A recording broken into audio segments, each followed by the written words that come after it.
Naiz irratian, bigarren kafea.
Arratsaldeon, beste aste bati hasiera eman diogu eta oraingo honetan bi kafe baino gehiago behar izango ditugu. Esango nuke, nik siesta egingo nuke gustora, azte astelena. Aizue, hoi ez, hoi ezin da.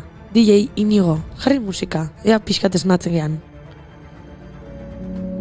Say it's not enough to be in love.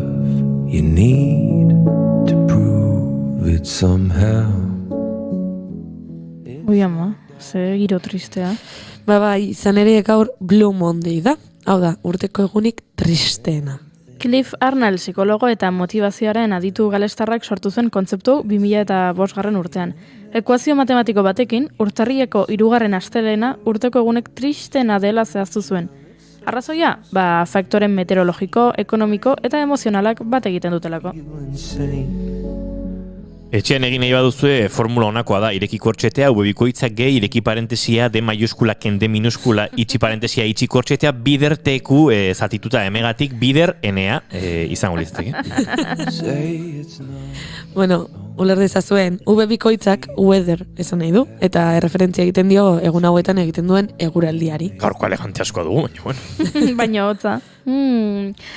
Letra larriz idatzitako debt. Da, egu berrietan gure gain hartutako zorroi egiten dira referentzia, eta de txikiak soldatako obratzeko zenbat egun falta diren. Te horrek gabonak amaitu zirenetik igaro den denbora irudikatzen du. Kua, asmo honetan utzi egin genuenetik pasa den denbora. M motivazioa maila baxua da, eta N-a jartuteko beharra. Hoxe, gaur urteko egunik tristena dela. Bakia duzu, bizitzaren gorritik metro bat. Atzerako bizitzea, bidean seinalea, zein du segurtasun kartea.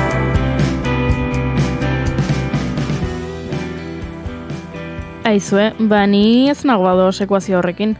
Eguraldiarena, tira, hori egia da. Eusko Jaurlaritzako segurtasun sailak asteartera arte luzatu du gaurko ezarrita zegoen abisu horia. Izan ere, izotzaldiak espero ditugu zonalde batzuetan. Bai, hotza ezin dugu katu eta eguraldi kaskarrak tristura dakarrela, baina izue, egunari buelta bat eman dizaiokegu, gaur baldin bada urteko egunik tristena, guk ez dakit, bilatu beharko dugu edo egongo daz, urteko egunik zoriontsuena ere. Bai, Yellow Day deitzen da, eta ekainaren 20an ospatzen da. All the things you do, and it was called yellow. So then I took my turn. Oh, what a thing to have done. And it was all yellow. Asko falta da ordea ekainerako. Agian ordurako denboraldia amaituta egongo da. Beraz, ospa dezagun gaur, gauzak hankaz gora jartzea gustatzen zaigu bigarren kafean, eta gaur, bigarren kafean jazta, Yellow Day, egun horia. Bai, eguna. Musika oso baliagarria da egunak alaitzeko, eta Yellow aipatu dugunez, The Yellow Magic Orkestra entzun dezakegu. Gaurko egunez jaio baitzen Ryuichi Sakamoto, piano jole, abeslari eta kompositore japoniarra. Eta noski, Yellow Magic orkestako kidea. 1978tik bakarlarik gisa hasi zen eta arrakasta handia lortu du ordutik. Tartean, Oscar, BAFTA, Grammy eta Horrezko Globoak The Last Emperor filmerako egindako soinu bandagatik. Agora eu sei que não posso faltar. Bai, Sakamoto oso piano joleona da, eta abestiak hondartzak aipatzen ditu. Hala ere, ez da abesti oso alaia, ez dugu besterik. Gaurko egunez 2002an hiltzen Johnny Otis estatuatuar piano jole, bateria jole, abeslari, zuzendari eta R&B edo Rhythm and Bluesaren aditu horregatik, Rhythm and Bluesaren aita bitxia ez izen ez edo ezagutzen da. Beste abeslarientzat ere kantak sortzen zituen, eta Jamesentzat The Wallflower abestia konposatu zuen adibidez. Baina bere abesti arrakastatxuena Willie and the Hand Jive da, askok birmoldatu dutena.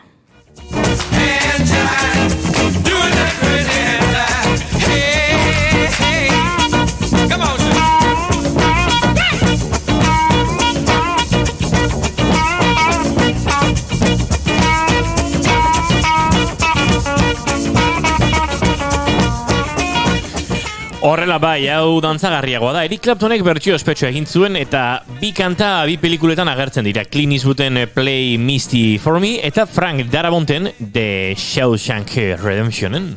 Ze hona den pelikula hori. Zinemak ere badu gualaitzeko almena eta hori oso ondo zekien Betty White aktoreak. Gaur 100 urte beteko zituen. Gaurko egunez jaio baitzen White, estatu batuar aktore eta komediantea. Telebistako aktoren artean ibilbiderik luzena egin duena. Duela aste gutxi izan duzen 89 urterekin. Ba, ibilbide luzeko aktore batetik, aktore gazte batera. Gaur Eneko Sagardoiren urtebetetze eguna da. Handia, Errementari, Hilkanpaiak, Patria, Maitasunaren itxiera, azken urteetako lan ospetsuenetan aritu da antzesten, eta horretan jarrai dezala. Ba, Enekori buruzko informazio bilatzen ari ginela, honekin egin dugu topo. Eta besti honen mezuak ere asko poztu gaitu.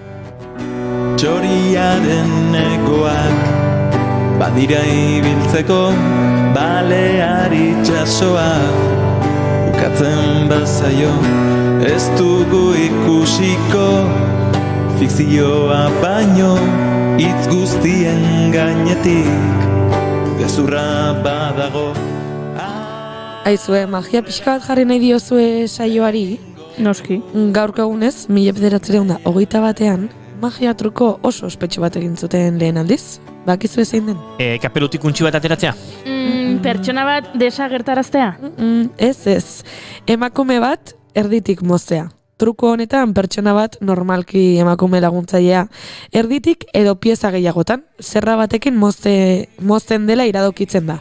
100 urte pasa dira lehenengo aldiz egin zutenetik. Eta nik oraindik ez dut trukoa ulertzen nahi esan. Ez duzu ulertu behar, Amaia. Magia da.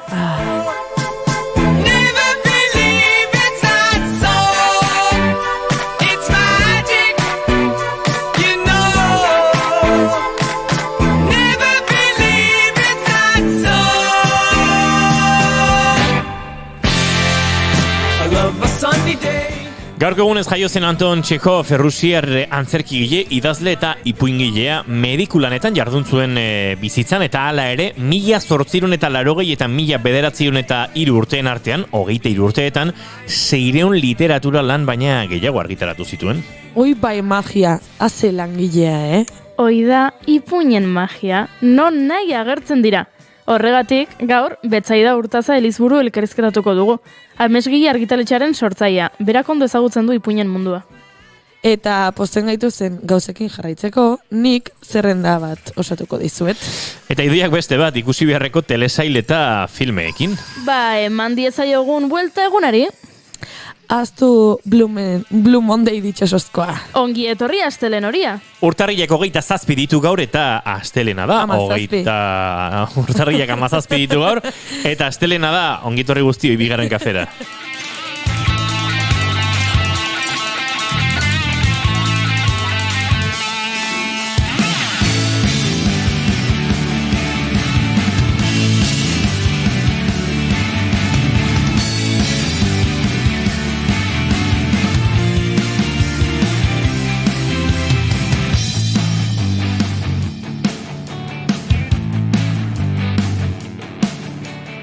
zuekin jaun Andreok barrak kontagiatu eta kateatzearen erregina. Amaia, Arresende Gilos, Arratsaldeon.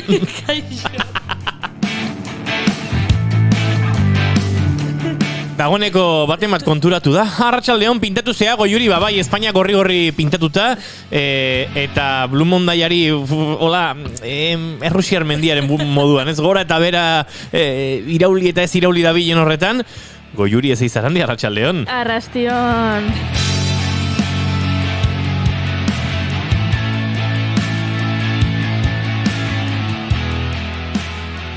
Berako beto disimulatzen ditu astelenak, baina astelenaren biktima ere izaten da, Idoia Davila Uzkudun, Arratsaldeon eta ongi etorri. Arratsaldeon. Eta izketan ari zaizuena, Inigo Asensio Lurbide laukotea osatu dugu Blue Mondaiari. Buelta emateko, 317 du gaur bigarren kafeak, arratsaldeak 4 eta 11, urtarriek 17 eta ez 37 ez da esan dudan. Eta guementxe prestuekin gozatzeko, beraz, ongi etorri. Plazer baduzue, urrengo 2 orduetan, hementxe naiz irratiaren sintonian, bigarren kafean.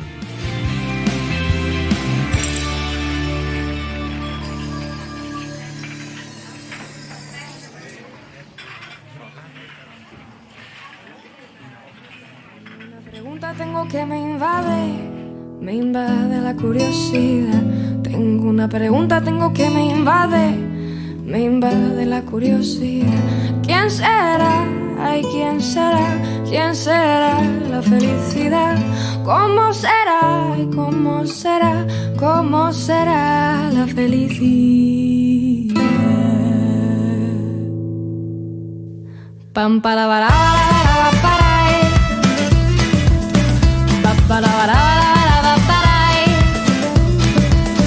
Tengo una pregunta, tengo que me invade la curiosidad. Tengo una pregunta, tengo que me invade la curiosidad. ¿Quién será? Ay, ¿quién será? ¿Quién será la felicidad? ¿Cómo será? Ay, ¿cómo será? ¿Cómo será la felicidad? Huele a tormenta de verano, seguro. Ui, hortxo, esan dut bia, maite dut bakak bat egin ziteken hortik, baina... Zer? Maite dut batzuk badira, zerbait entzuten duzu, maite dut izan liteke inoiz, bai. Huela tormenta de verano, ez? Udako ekaitzu saia dator, baina ez du balio. Vale. Zein da zure maite duta? Nola neria izango den txar bakarra edo hori espero dut. Hau da, maite dut ez bat edo bakarra. Ni hasiko naiz, hola gero zuek emate jozute buelta, bale? Nik ez dut maite azken aldian, azken aldi labur honetan 2 aldiz pasa zaiten gauza bat, baina orokorrean pasa izan zaidena. Izan dela jatetxe batera joan, eta jatetxe askotan batez ere Euskal Herrian ez dago aukera vegetariano edo veganorik askoz gutxiago. Baina, normalean moldatzen zea, edo saiatzen dira beraiek ere, zeo ze eskaintzen edo dena helakoa. Eta nik askotan eskatzen dut, ea molda dezaketen plater bat, vegetariana bihurtzeko edo dena helakoakin. Eta, azken bitan pasa zait, iraindu egin nautela. Ni naiz iraindua sentitzen, baina bai uste dut jende asko oso gaizki hartuko lukela. Eta izan da, batean komentarioa hamburguesa vegano bat eskatuko genuela, baina ez zegoela, eta esan zuten. Bakarrik dago, haragi normalekoa, ez, eta insulto bat erabili zuen, ez detena esango, baina ez lelo edo tontoen haragia. Gainera igual, iraintzerakoan homofoboare izan zen? Ez. Ez da, hori ere izaten da oso tipikoa. Oso da, bai, oso tipikoa. Eta hori izan zen, azken aldi labur honetan lehenengo aldiz pasa zitzaitena, eta bigarren aldiz izan zen, karta osoan ez zegoela uste dut plater vegetarianorik eta gutxiago veganorik, baina postrean batean zegoen, kulant vegano bat. Eta galdetu zion ere lagun batek aizu, eta zer daka berezia edota. Ez arduratu, Ze, veganoa dauka jarria, baina da, txokolatea dagolako, jasangarria den leku batean ekoitzita, eta ezakizeta bakize. Ez zitzaigun oso argi gelditu, ea benetan produktua veganoa zen edo ez, eta gainera, esan zigun, hori da batez ere publizitatea. Aizu, kuñadismoaren templu hori nun dago? Euskal Herrian eta mugatuko dut gehiago Oarsoaldean. Eta nire herriaren inguruan. Ez nire herrian bakarrik, nire herriaren inguruan. Beraz, ez dut maite horrelako gauzak esaten dituen pertsonak, batez ere zerbitzu bat eskaintzen aizialako eta zure lana delako. Eta zure iritzia hori izatea oso ondo iruditzen zait, baina ezin diozu bezero bati horrela esan. Batez ere bezero hoien artean egon daitekeelako vegano edo vegetarianoren bat. Beraz, ez dut maite eta asko haserretzen du. Bira, hemen esan dizute dagoeneko, Gorkak esan dizu, Amaia, Donostin kilometro zero onena. Bai, eta Garraxi ere. Bai. Garraxi gaina mitiko da. Baina aurreko ostegunen kilometro zero itxita zeon. Ui. Saiatu nintzen bertan afaltzen, ez da gizergatik. Nik ere ez. Ja, besterik gabe, akaso zerbait gertatu zen. Gorkaren maite duta da, nire maite duta da atzo pasatu zitzaidana. Kristina Enea parkean izango da, zean inguruan dago dena, eseri eta nirekin hausnartu. Eta ondoren, Bea Larrañagaren monologoa ikusi, hori bai igandea bukatzen gora antzerkia. Farandulan oso jatorra dira, jaten emateko ere, eta oso ulerkorrak eta empatikoak, jate politika, filosofia, intolerantzia, dieta delako guztiekin, denetari daukagu, ez? Eta antzerkiarekin. Eta antzerkiarekin zer esanik, ez? Eta Bea Larrañagaren monologori, guk ere ikusi nahi dugu. Bomba bat naiz izango zen, ez? Ez, farandulan egiten adina beste bada. Bai. Bai, baina hain izena zeire etorriko. Esango nuke, igual lankasartzen ari naiz, baina uste dut ez ez.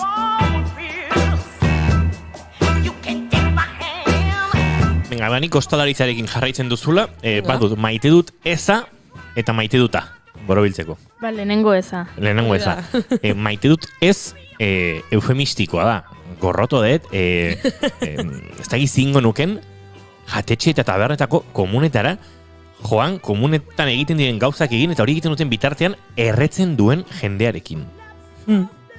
Benetan, deportatuko nizueke Djokovic deportatu duten bezala.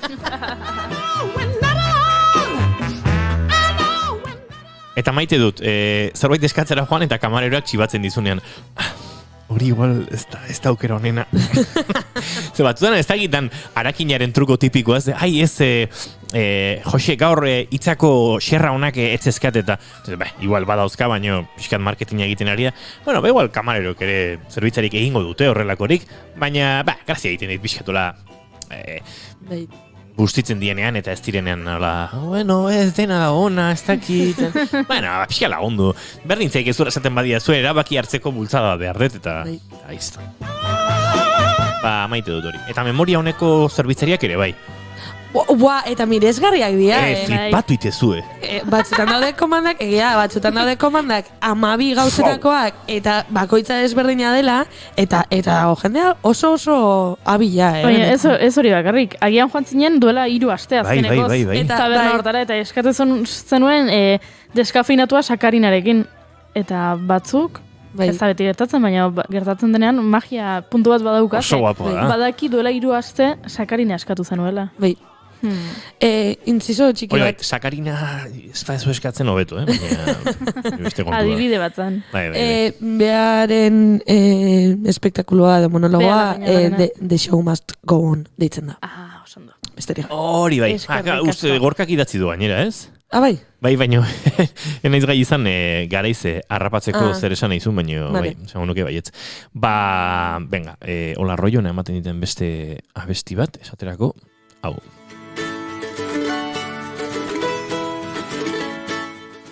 Zuk prestatu dezu, juri maite duta? Bai.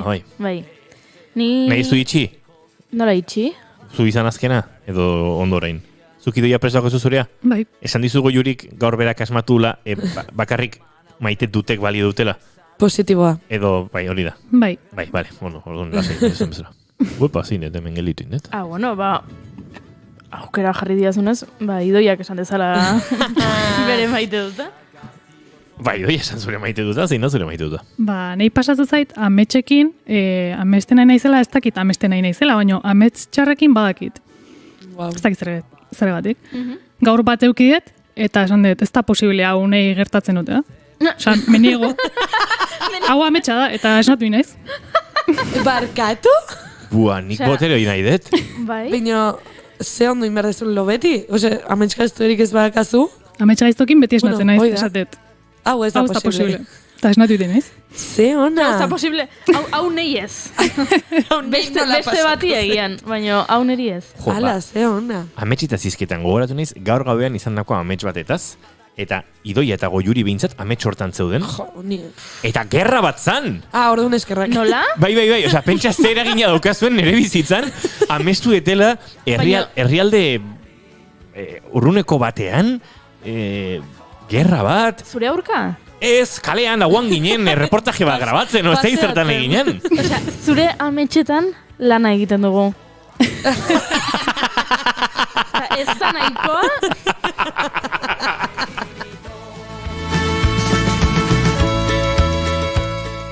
Idoia, entzun. Zure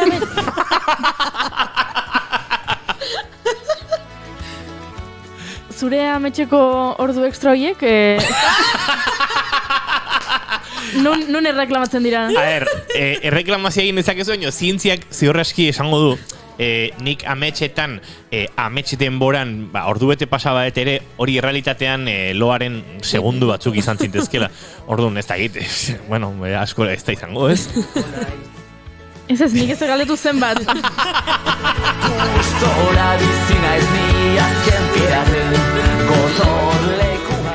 Bueno, gauzat egingo dugu. Antolatuko du taller bat, idoiak erakusti ezagun,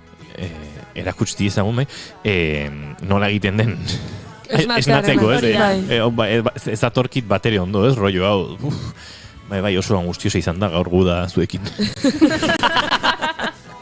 Jon Liz dio, deportatuko nizueke baino, deportatuko zintuzketet. Bai, Jon Liz, egia da. Arrazoi? Bai, deportatuko zintuzketet, komunetan kaka egin eta gauza hori batera egiten duzu.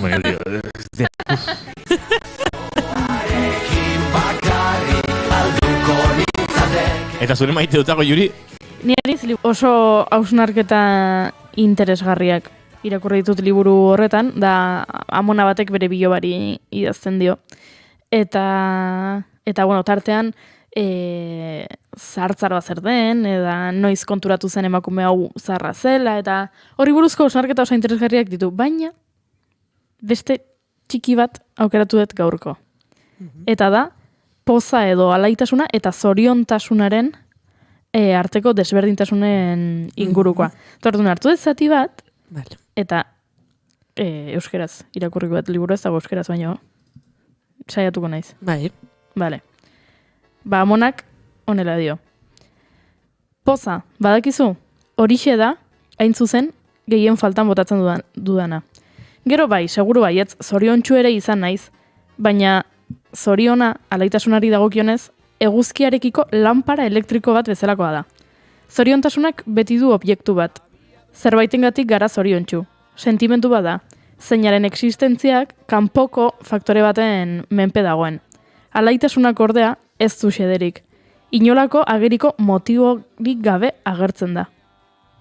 Eta asko gustatu zait sentsazioi, ze batzutan, esaten dugu, ez? Zoriontsu izan nahi dut, edo zoriontasunaren bila ibiltzen gira, eta iguala egia da, alaitasunaren bila ibili beharko genukela, ze egia da, niri berdintzat gertatzen zait egun batzuetan oso pozik nago eta ez dakit tximeletak sentitzen ditut eta ez da kanpoko zerbaitengatik ez dakit sua bezala piztu da nire barruan eta sentsazio hori zoriontasuna baino politagoa da. Bueno, hausnarketa horrekin Bai, egia esan. Hausnartzeko moduko da. Bai. Hoxe. Bueno, abiadura utxeko trenen hausnartuko du. Asko usa ez aizuela Goiuri.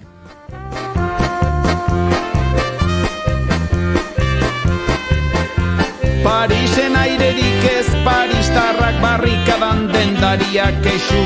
Kutsadura lodi maitasuna oztopatzen, kutsadura lodi maitasuna oztopatzen.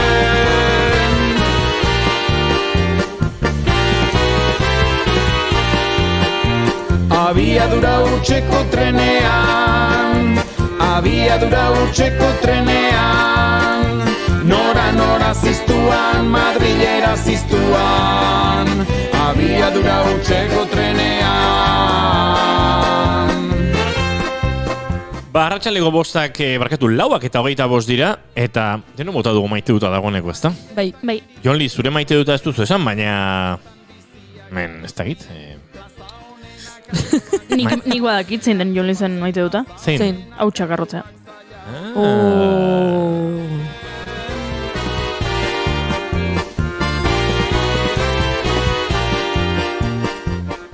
Eta Idoia Dabil Oskudun gurekin dagoela baliatuta, tira, telesail eta hainbat filmen proposamenei helduko diogu, puri-purian tarteari helduko diogu, ze badauzkagu dagoeneko estrenatutako batzuk, laizter estrenatuko diren besteak, filmetatik abiatuko gara, Idoia? Bai. Eta nondik abiatuko gara?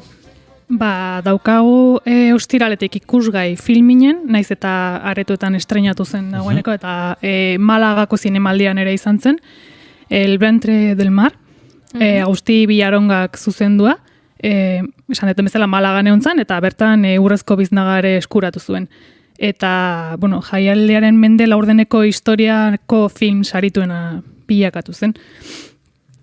Katalanez grabatua dago, eta 19. mendeko fragata baten ondoratzeari buruzko Alessandro Barikoren testu batean dago oinarritua. Eta adaptazio lan hau Goya sarietarako izendatua izan da.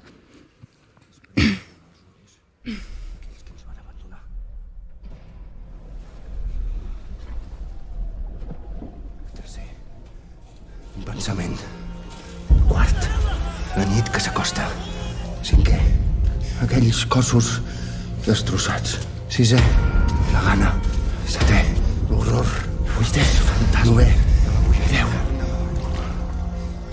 Un home canvia. Beti pentsatu eta Alessandro Bariko oso idazle zinematografiablea zela, zinematografiagarria zela, eta inoiz ez du jakin zerbait egin ote zen, ez da lehenago ere erabilote diren bere testuak, baina tira, hemen itxura osoneko proposamen badaukagu, gainera uste dute inspiratu dituela beste gauzatzuk ere, ez Idoia?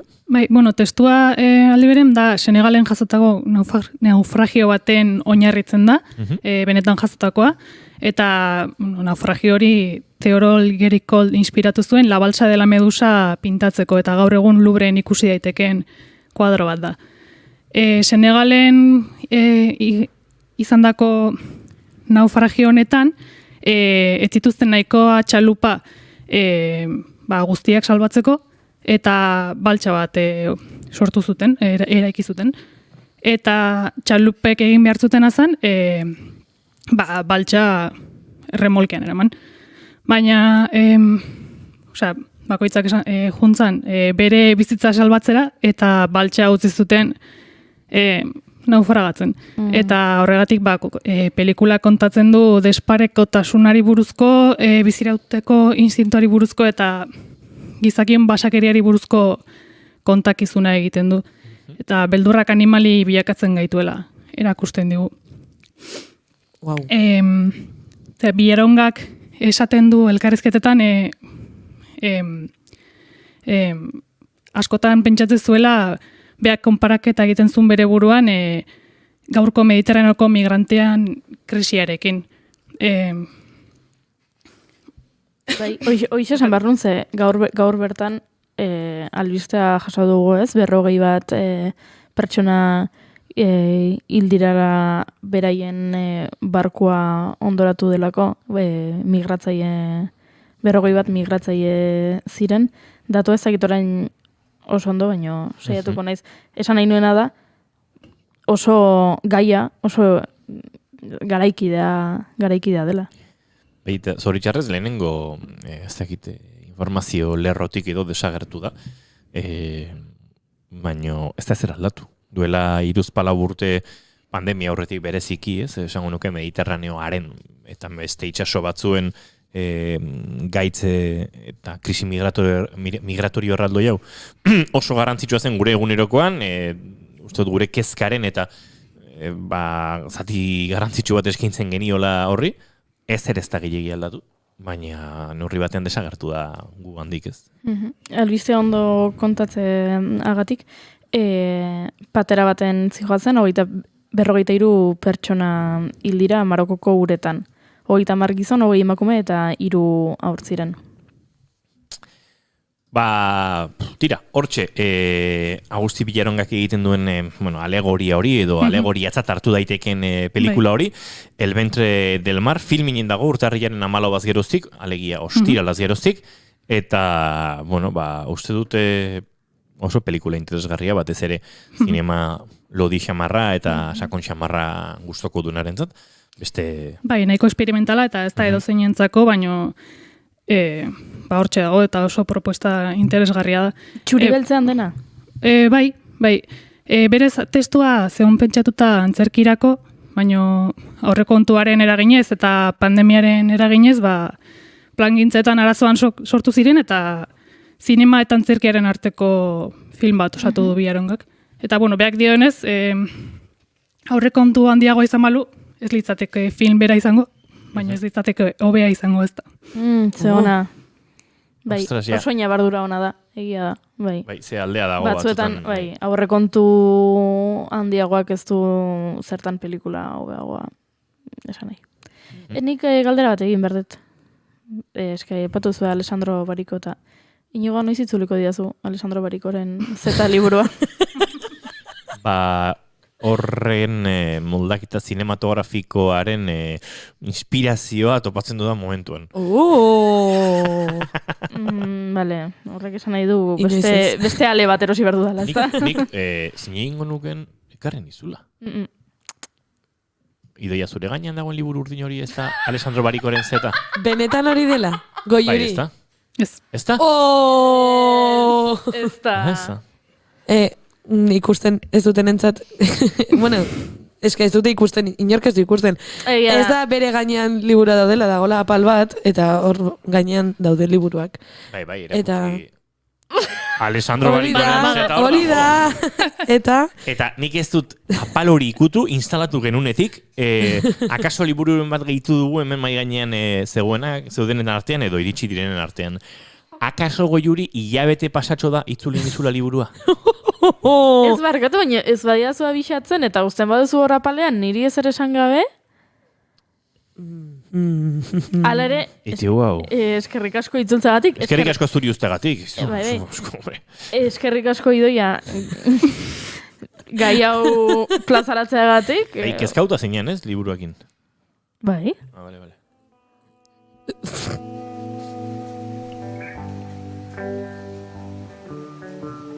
Pensate, Goiuri, ametxetak ordu estrako fuera. Venga, bagoaz bigarren filmaren proposamen horren bila, gogoratu lehenengoa El ventre del mar, filminen, urtarriak 14 ikusgai duzuena, eta esan da bezala, Alessandro Barikoren testu batean oinarretutakoa, Alessandro Barikoren testuak oso interesgarriak eta oso politiak dira, eta Goiurik irakurgai du zeta liburua hortxe apalean bertan gainera. Esango nuke, Alessandro Barikoren zeta euskeraz irakurtzeko aukera badagoela.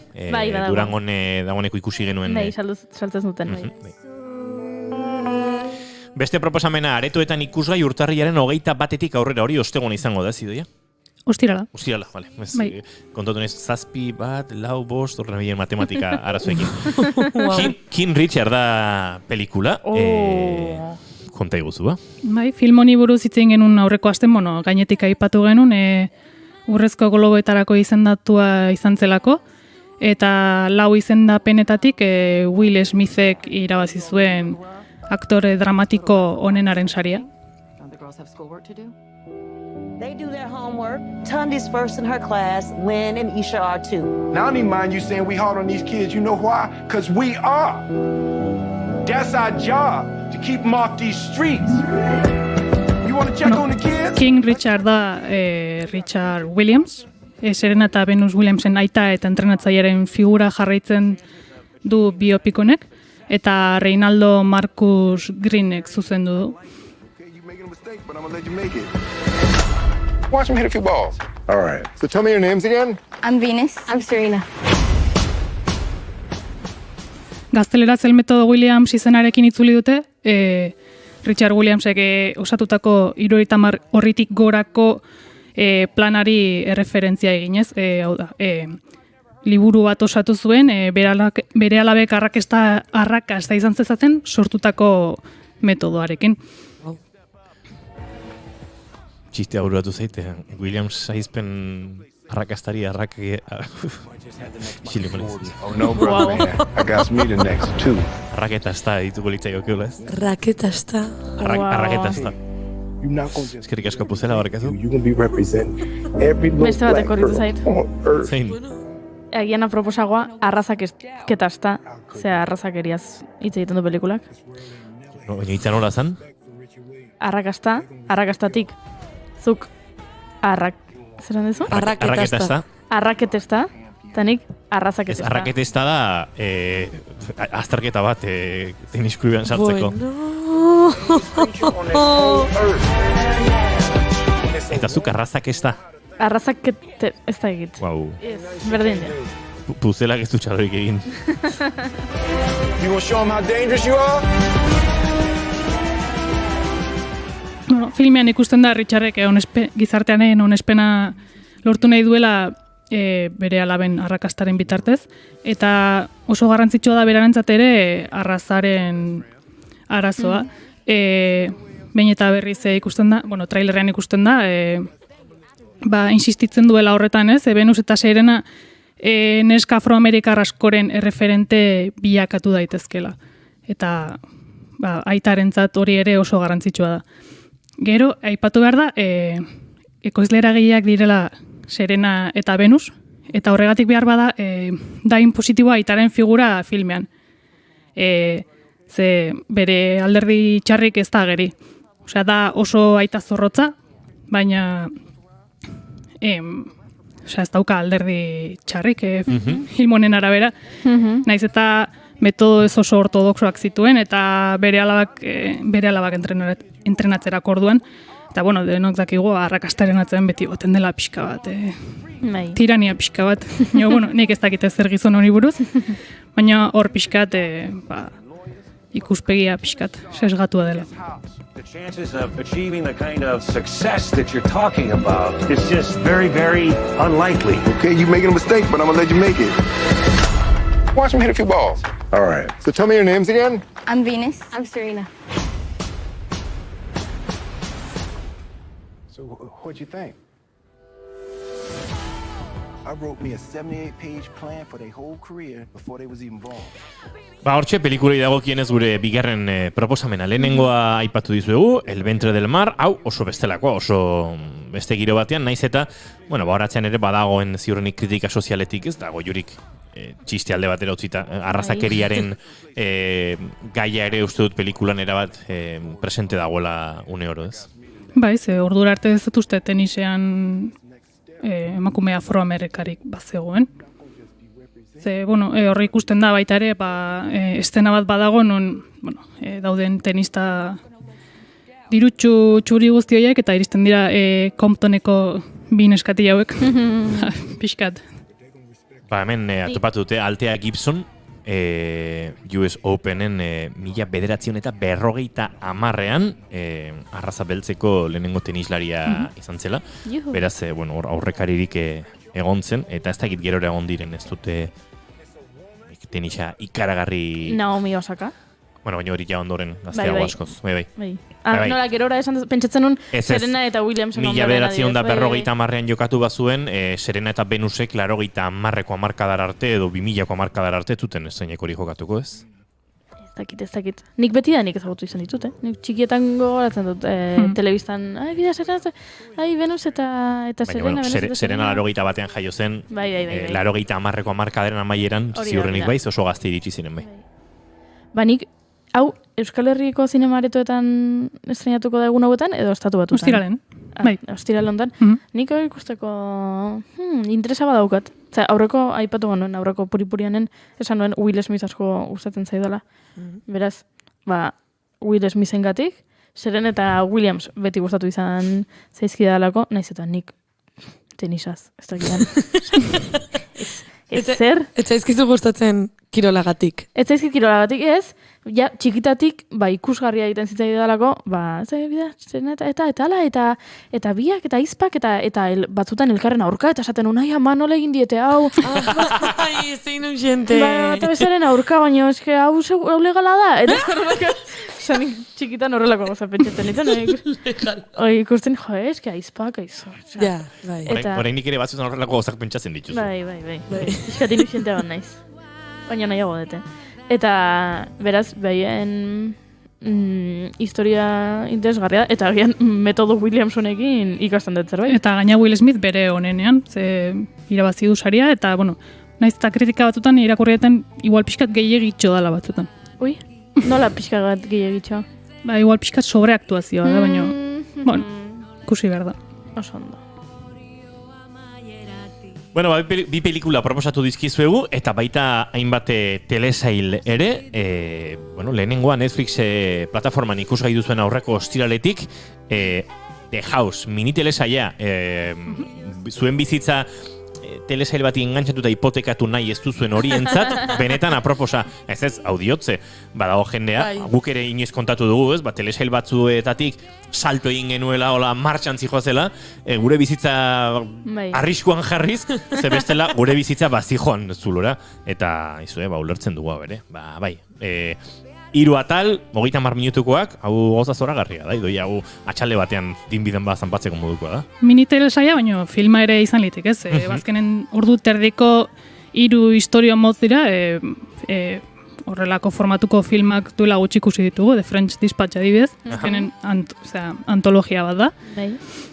Eta, 30 minutuko 3 atalez osatutako mini telesaia da. Barkatu, orain The French Dispatch esan duzula, antologia, zuek uste duzue Wes Andersonek, akaso irakurri duzue, kajoian utzitako gidoi historia labur batzuk bildu dituela ondoren pelikularen osotasuna osatzeko? Edo, ez da... Ea badakigun, ea iruditzen zaigun, zein da... Galdera, erantzun guztiak zuzenak dira. Denari bai.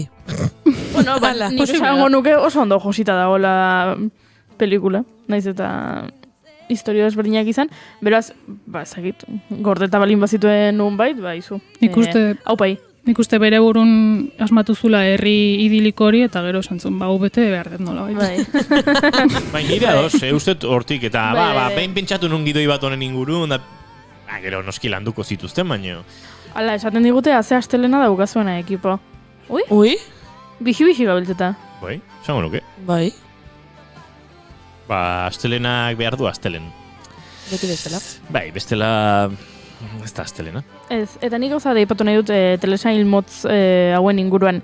Bai, egia da, ez baduzu zure bizitza hipotekatu nahi, telesail luze batekin, hauek oso ondo daude, baina gero gertatzen dena da oso azkar amaitzen direla, eta gero berriro zaudela beste berri bat aukeratzeko tesitura hortan, eta hori dela oso deserosoa. Eskenik hartuko nuke gehiago film bezala. Bai, atxalde pasabat, hola. Bai, ze gaina hauek 3 bakarrik dira. Bai. 3 atal. Hau da, pelikula bat ikusta bezala. Bai, bakarrik egiten dizuela ja berak geldialditxoa, txokolatea prestatzeko, komunera joateko, lavadora atera eta ropa zintzilikatzeko. Zigarroa erretzeko komunean. Ez, hori ez. Ai, jaztet ikusiko. Inok esan digu ez. Bale, baino, bueno, kontatuko dizugu zartaz, idoia kontatuko. Eta ja Wes Anderson aipatu deula, Wes Andersonek badauka telesail honek erabiltzen duen, teknika erabiltzen duen film bat, dala Fantastic Mr. Fox.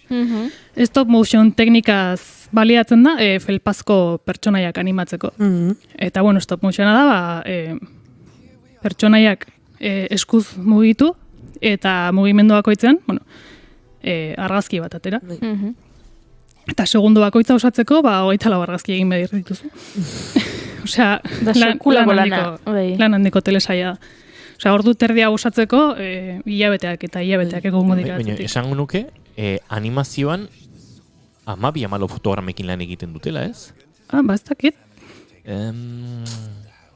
entrevistatu genuen zinemaldian zuzendari bat eta animatzaile bat, eta nik galdera hori egin nion, ze pentsatu non, hogeita lau edo 5 fotograma osatu beharra, eta bai, esaten zidan, hori, begia gutxiagorekin ere egin lukeela, eta kasu honetan, ez, bueno, eta pentsa, stop motionean nik uste, bai, hor segunduko gutxiago, baina ez dakit ikertuko dugu, baina ark behintzat esaten zuen berak animazioan gutxiago erabiltzen zituela, bai. Denak ez ditugula behar, begiak ez dituela behar, eta gero genero edo formato hontan asumitzen dela fotograma gutxiagorekin ere egiten dela irudia, bai.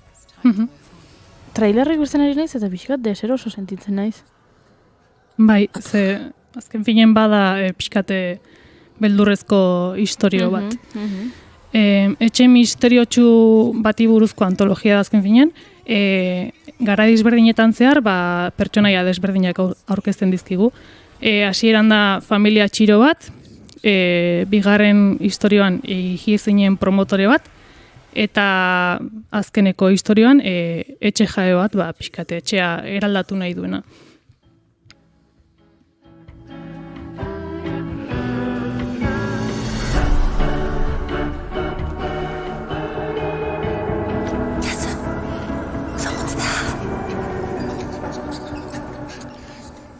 Bai, eta gero pertsonaiak ere batzutan bai dira, baude elementu tetriko xamarrak, ez? Momentu batzutan horre bueltaka, baina. Bueno, ez dugu... Eta laguntzen du asko Gustavo Santaolallaren musikak. Ez dakit ezagutzen duzuen, baina musikari prolifikoa da, pelikula askoren soinu bandak egin ditu, eta baita bideo jokoenak ere. Bai, baina... Saiatzen eri nahi zera topatzen duen. Dituzkia referentziak emango ghi, sonatzen dit, badakit soinu bandak egiten dituela, baina ez da gat askoz gehiago, aportatzeko. Bat orain burura etortzen dena, uste Brokeback Mountain filmaren soinu banda eta bideo jokoetan The Last of Us adibidez. Ni naiz jokatu, keston beldurra mate ditelako, zezkit zombi gustatzen, baina musika entzun dut eta wow. Oso musika hona egiten du. Bai, hemen ari nahiz ikusten, Brokeback Montañez gain, Amores Perros, 21 gramos, Diarios de motocicleta, bai, bueno, Cinema Latinoamerikarrean ere lan asko egindakoa, eta, bai, Café Takubaren Unplugged diskoan parte hartutakoa, eta bai, esan, enezken referentziak oso garbi, baina uste dut, Gustavo Santaolalla oso musikari ezaguna dela, ez? Bueno, telesai hau ikusten balin beduzue, kontatuko diazue azermu, zenik ez dut ikusiko. Gogoratzen du baita Coraline, ez? Hori da, bai. Hola pixkat inkietantea eta stop motion erabilita eta... Bai, eta beldur puntu hori, eta bai. Neri beldur pixka bat eman dit. Baina izu, ziur jendeari gustatuko zaiola. Beraz, gomendio interesgarria. Baina nik kasu honetan paso egingo duzu. Bai. Bueno, Goiuri, ezkezkatu, bagoaz bigarren proposamen baten bila. Hau gainera, HBO Maxen, ze, ez dakit, plataforma guztiak ez dauzkazuen ontzat, The House esan dugu Netflixekoa? Barkatu baita, salto egin dut, ze Netflixen jarraitu behar dugu, bai, xaguarekin gidoian oso behera joan naiz. Bueno, telesail berria ez, baina denboraldi berria dakar, Ozarkek Netflixen ikusgai ostiraletik aurrera. Bai, azken denboraldiaren lehen zatia ostiraletik aurrera izango du ikusgai. Orain arteko denboraldiek 10 atal izan dituzte, baina honek 14 izango ditu. Esan duten bezala, 2 zatitan banatuta. Osake, ostiraletik aurrera 7 atal bakarrik. Bueno, Ozarkek kontatzen du, dirua zuritzen duen gizon baten istorioa, droga kartel batentzako egiten du lan, eta halako batean, haserrarazten du droga kartel horren burua, eta Ozark lakuetara joaten da, bere familiarekin, bertan zerotik hasteko. Eta kartelaren buruari zin egiten dio, ez dakizten bat diru zurituko duela urtero. Eta hori lortzeko bidean, arazo gehiagotan sartzen da. Etxea garbitzen hasten zenen bezala, Kontuatzen zea, komuna garbitzeko, jaso egin behar lehenengo, eta ja hasi naizela, arropa garbituko dut, eta holaxe. Eta pixkat telesaia horrela da denbora guztian. Your greatest threat will always come from the inside, Marty. Never forget that.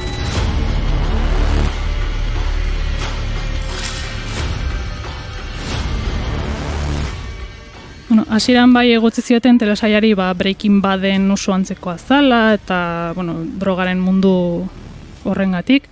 Baina erakutsi du drama kriminal oso indartsua dela eta jarraitzaile asko ditu. Denboraldi berri honetan Chris Mundi itzuliko da, showrunner moduan. Eta momentuz ez dakigu zer gertatuko den denboraldi berri honetan. Duela oso gutxi izan genuen trailerra ikusgai. Eta alare hor bertan ikusten da traizioren bat edo bando aldaketaren bat badagoela ja. Jendea zai zegoen, ez da? Ozark telesaiak zale asko ditu eta nik bintzat sareetan ikusi dudanagatik ez dakit, zegoen nolako ikusmina denboraldi berri honekiko. Ez dakizten denbora pasadan, baina ni hasi nintzanen ikusten, 3 denboraldik ja kalean zeuden, eta oso lasai hartu dut, ez dut bukatu oraindik, baina eta oraindik ez da iritsi laugarren denboraldia, osea, denbora pasada. Pasada, bai. Nik ikusi dut lehenengo denboraldiko lehenengo atala. Eta gustatu zitzaidan. Eta esango nuke, telesail ona dela. Atal bakarrarekin, Osondo, Goiuri ez eizarandiak, lehenengo denboraldiko, lehenengo kapitulua ikusteak ematen dion zilegitasunarekin, gomendatzen dizue, Ozar. Telesaiak aurren... Gustatu zitzaela. Esaten dizue, telesail ona dela. Ona dela, bai. Eta orain esango dizuet, zergatik ez duen jarraitu ikusten. Vale. Iruditu zitzaidalako, eta agian zuek, ez dago zuea arazorik, baina batzuetan gertatzen zait, telesail batean dena txarra denean, gertatzen den guztia txarra denean, tristea denean, drama denean, dena delakoa, esaten du, ez dakit, batzuetan nik burua nola daukadanaren arabera, bagian esaten duen, ezin dut behar dut, ez dakit, alaitasun pixka bat, ez dakit, jarriazue, ez dakit, ezkontza bat, honen erodian edo zerbait pixka... Txakur baten adopzioa. Pixka posteko eta telesail batzuetan, da drama eta drama oso ondo egina, baina, batzuetan, ezin dut. Eta denbora uztin larritasun sentsazio bat. Hori da. Azkenen edozein gauza gaizki eginda, kartel honen buruak, akatuko ditu denak. Hori da. Familia osoa. Bai. Orduan, larritasun puntu hori oso interesgarria da, baina, bazuek ere oso ondo aztertu, zuek bizitzako zeinunetan zaudeten, agian pisutxua izan daiteke hori.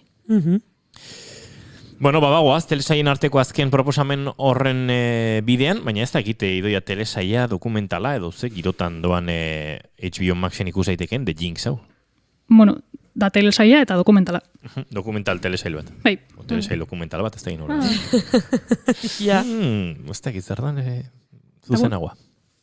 Hau HBO Maxen ikusi daiteke, baina ez da nobedade bat, 2015 kaleratu zuten dokumental bat da. Eta, ona ekarri dut, berriz dagoelako... Puri-purian dago, bai.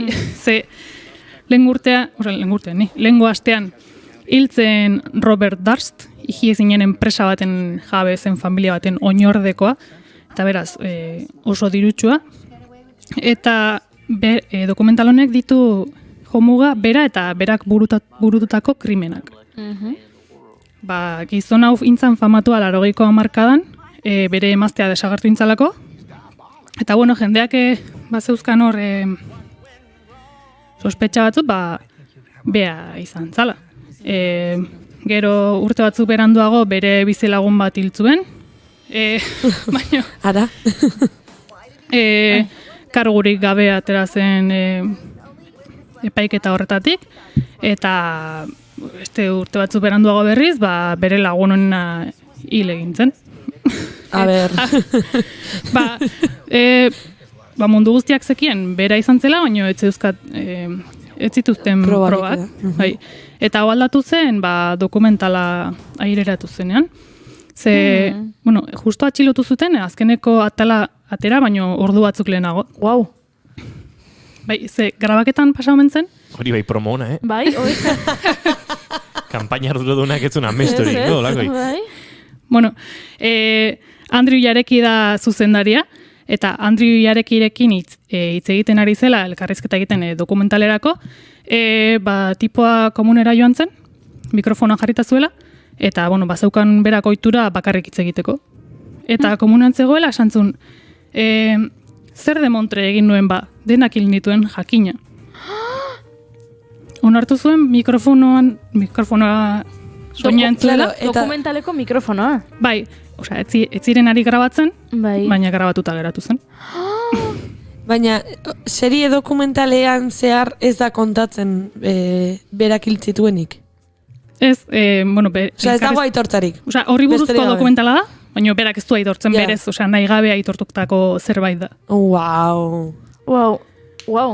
Ze bitxia, zuk egiten dituzu gauza asko, denbora luzez lortzen duzu izkutuan egitea gauza horiek. Epaiketa bat ekiditu egiten duzu eta gainera karguri gabe atetzea. Eta batean horrelako despistea. Gauzat esango dizuet. Kontu handi izan barra bizitzen. Komunea jote zenen. Mikrofono bat paparrean duzuela. Komunera joaterakoan. Arrazki askorengatik. Gerta egitekelako mikrofonoa gerrikoan lotuta balin badago, komunzuloan bukatzea petakain alambrikoak. Baina nik gogoan dut lankide bati gertatu ditzaion, sonidistak ez zuen bere mikrofonoa muteatu, realizazioko kontroleko bozgorailuetan, publizitate tarte batean komunera joan zen, beherakoarekin zegoen, eta realizazio kabinan oso gaizki pasa zuten. Maieraino iritsi eta muteari eman zion bitartean, nahiko agerian geratu ziren. Beste hainbat sekretu. Ez, dokumental honek The Jinxek kontatzen dituen gaien arrisku edo garrantzia berdinekoak, baina bai. Eta gero grabazio hori, suposatzen poliziara edo bidali zutela edo nola segertatu zen? Ez dakit zein izan zen prozesua, baina bai, honen eraginez berrizirik izen, investigazioa berrizirik izuten, eta atxilotu egin zuten. Eta azkeneko atala zer da horren inguruan nola atxilotu zuten eta... Ez dut ustez, justo ordu batzuk lehenago atxilotu zuten. Ai, nik ikusiko bakarrik horrega, historiagatik. Orain gertatu dena barkatu. Dokumentala jarri nahizuna egerin, gizon honek zituen privilegioengatik kartzela ekidintzuela, zigorra ekidintzuela 40 urtez, eta azkenen lortu zuten atxilotzea dokumentalaren ondorioz. Wow. Aizu, nik hau ikusiko dut. Eta dokumentala HBO-ko klasikoetako bat bilakatu da. Eta askok ziurtatzen dute dagoen true crime-ik onena dela. Wow. Basko HBO, hori zabarrun, gaina HBO egiten ditu asko eta... Egia esan plataforma hauetan denetarik dago, baina nik ezagitzergatik nire buruan egiten dut lotura bai HBO eta true crime-aren artean. Ze bastante ikusi ditut HBO-an. 2003 Jarekik beak intzun Capturing the Friedmans baita. Familia bat,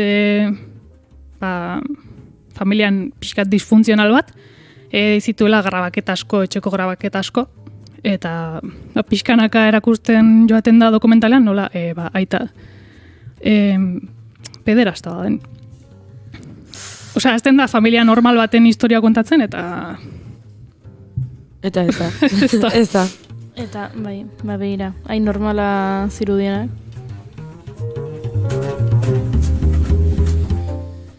Bortxe dituzue, The House Netflixen, Ozarken laugarren denboraldia hau ere Netflixen, eta The Jinx, esan da bezala, berreskuratzeko momentu aproposa, eta, kontatu dizu egun ez behar edo, ez dakit ez beharra den, justiziari mesede egingo zion, baina, kontutxoiekin, akaso amaiari bezala ikusteko gogoa piztuko zizu. Bai. Aizu, gaizkilea balin bazara, zuk ez itzali, mikrofonoa.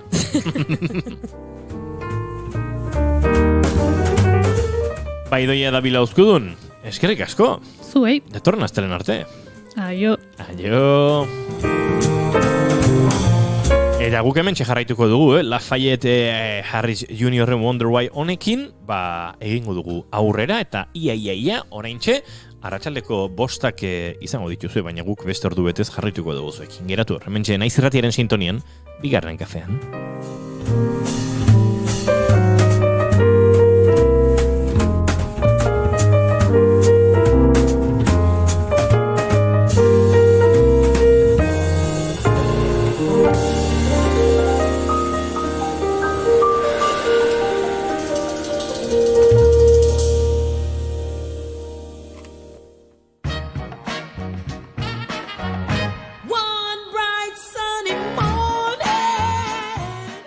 Larun batero, 9:00 musika efemerideak errepasatzeko, entzun gramofonoa.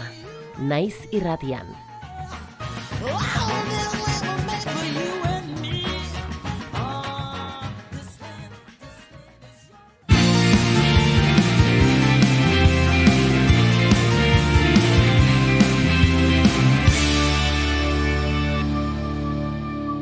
Emaiozu bigarren aukera bat egunari. Naiz Irratian, Bigarren Kafea. Entzun duzen bezala, badator bueltan gramofonoa formatu berriarekin, joan den urtean Estitxu Pinatxo, Naiz Irratian aritu zen gramofonoan zentsurari buruz, horrek eman zuen gainera, neurri batean bidea, bere azken lana sortzeko, eta lan horren inguruan ere aritu zen gurekin Durangoko azokan, disko orkesten zebilela eta, baina larun batero gramofonoa bueltan da. Esan da bezala formatu berriarekin, zentsura bere horretan edo ardatz bakar bezala alde batera utzita, eta, efemerideei helduta, pentsatzen dugu kolore beltz horietan, eta berari gustoko zaizkion musika estil horietan. Kolore beltzakin esan nahi duzu musika beltza. Musika beltzaren koloreetan esan nahi nuen. Claro, ez triste giroan, ez. Agian batzuetan, bai. Agian batzuetan, bai, begia blusak eta baduetela hortik, baina ez zala beharrez. Baina guke tristurarik ez dugu nahi gainera. Ez gaur, erabaki dugu, gaur guretzat ez da urteko egunik tristena, ez gaur guretzat ekainako gehi dela, beraz? Egunik alaiena.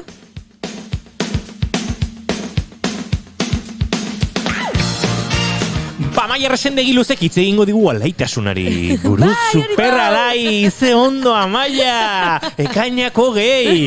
Bihar solstizioa! Hori da! Eta egun batzuk barru oporrak?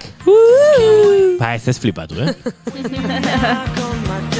Urtarriak 17 ditu gaur. Oraindik, Bostia eta bakarrik, ordurako, bostia eta iru. Hori da positibo izatea, Urte erdi baino gutxiago,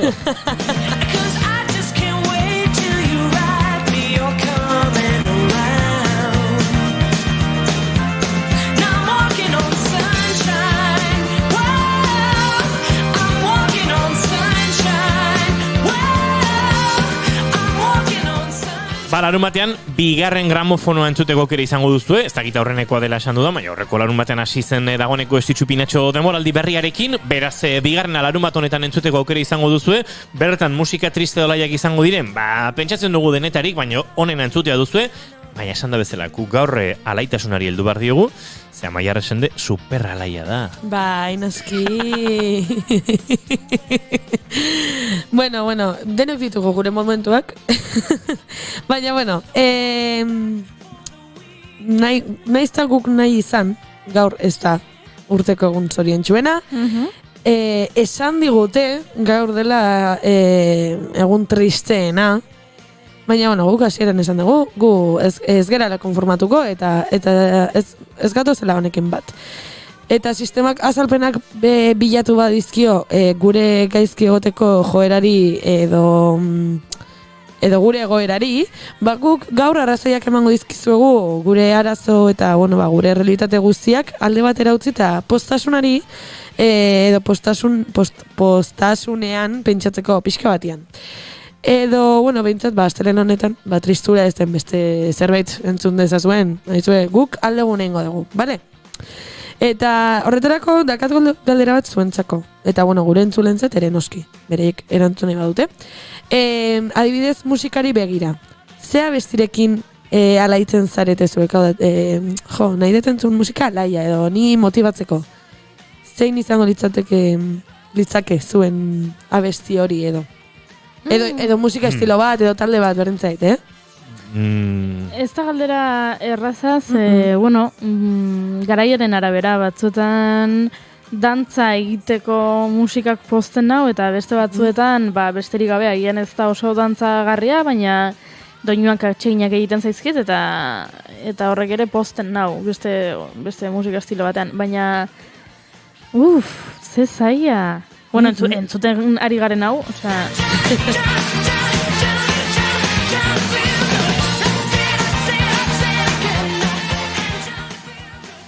Ja, nik uste dut inoiz zati bat kontatut, nik oso alai sentitzen ditut, haize instrumentu riffekin edo hasten diren kantuek. Esaterako.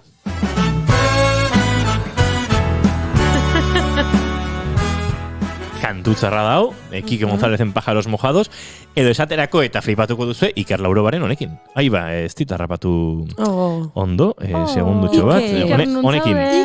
Iker...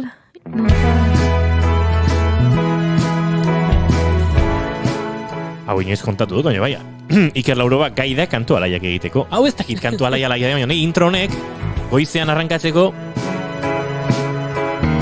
hor pianori beltzeta eta taizeak eta girortan gustatzen zaizkit.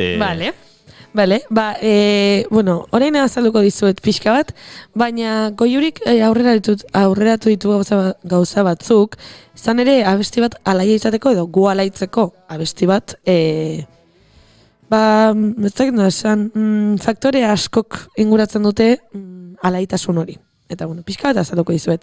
Ze jakina da, eta guk askotan hitz egin dugu saioan honen inguruan, musikak gure emozioetan eragina handia duela. Eta emozioek musikan ere eragina dutela. Eta, nik ikerketatxo bat egin dut, eta zientziak honen inguruan zer esaten duen azaldu nahi dizuet laburki, eta noski ni zientzialaria izan gabe. Musika gustatzen zaigun edo ez, noski bai gustu kontua da, baina ez da gustu kontua soilik. Izan ere, dopaminarekin zer ikusia ere badauka. Zerbait gustatzen zaigunean dopamina askatzen dugu, gozamenarekin askatzen dugu, edo zein gozamen motarekin, eta noski abesti bat gustatzen bazaigu, neurotransmisore hau askatzen dugu. Eta hau kontuan izanik, Jacob, ezakit nola esaten den abizen hau, goiz guztia pasatut, abizen honen ahoskera, topatu nahi. Jolig. Nikola esango Jolig. Jacob Jolig, Holandako Groningen Unibertsitateko neuroz. Egontzatik Groningenen? Ez. Nire lagun askok bertan egin zuten Erasmusa. Jende askok egin du Erasmusa? Nire lagun askok aneingo zuten, baina bertan bera gelitu ziren. Uste jende askorik Groningenek oso oroitzapen alaiak eta politiak ekartzen dizkela bere Erasmusetik. Bere ze ondo! Bai. Nik badaukat lagun bat, bertan egontzen abizitzen, eta kantu bat egin zuena Groningen izenekoa, baina, eski ez da oso alaia. Orduan, ez da terkigu ondo. Baina iria bera bai. Jacob Jolig neurozientzialaria da, eta berak asmatu zuen formula bat. Gustuak gustu, alaitzeko abestiak edo abesti alaitzat sailka daitezkeen abestiak identifikatzeko balio duen formula. Lehenik eta behin gakoak baliatu zituen, eta adibidez, Goiurik esan duen bezala ez, doinuagatik edo delakoagatik. Berak identifikatu zuen. Tempoa minutuko 150 kolpe baino gehiagokoa izan behar dela. Abestia konposatzerakoan klabe maior edo minorrean konposatu diren ikertzea ere garrantzitsua dela. Honek ere, esan? Claro, nik entzuna nuen minorrean egindako abestiak izaten direla abesti tristen zerrendan egoten direnak. Izan daiteke. Gero egia da, nentzako ritmoak eta badaude blues menor batzuk ez dienak egin tristeak, orokorrean bai. Baina egia da klabe minorrean, edo klabe minorrak zer? Nik ez dakit. Zer. Musikaren inguruan. Dia oso akorde bereziak edo... Zein dia minorrean egin dago abestiak eta zein dia... nola konposatzen diren arabera da. Baina adibideren bat? Begira, Harry Potterrekin, bai?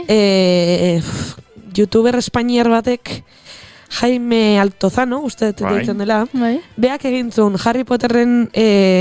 Soinu banda? Bai, berez minorrean idatzia dago, eta bihurtu zuen maiorrera. Eta argi eta garbi ikusten da, ze desberdintasun dagon, maiorrean jarriz gero, edo, beraz, gero bilatu eta... Bai, bilatuko dut. Bai, adibidez, abesti hau entzuten ari garena? Hau modu maiarrean egongo da ziur, a ber. Ez galdera,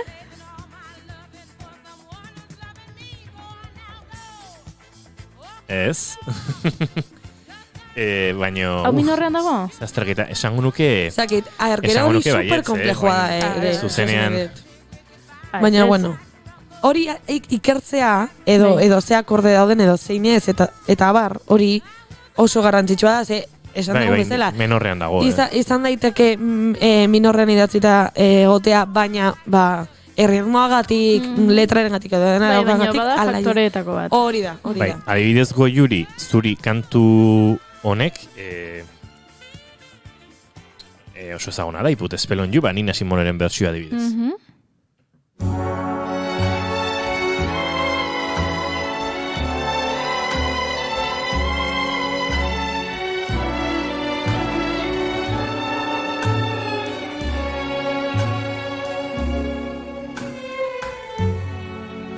Put a spell on you.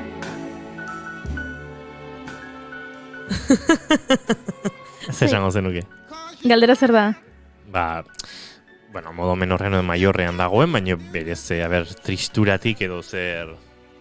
Claro, hemen arazoa da beste faktore bat gehitu behar dela, eta dela oroitzapenena. Zer, nirei abesti honek oso oroitzapen honak dakarzkit, eta beraz esango nuke, bestia laia dela, eta maiorrean. Hola oso azaleko analisia egiten. Hori da, horregatik, kolore musikalari begira, hau modo menorrean dago. Esaterako, honek, Jeff Beck eta Joss Stonen bertsionek. Hau da. Modo menorrean dago, hau ere, kantua berdina da, iput Spell on You.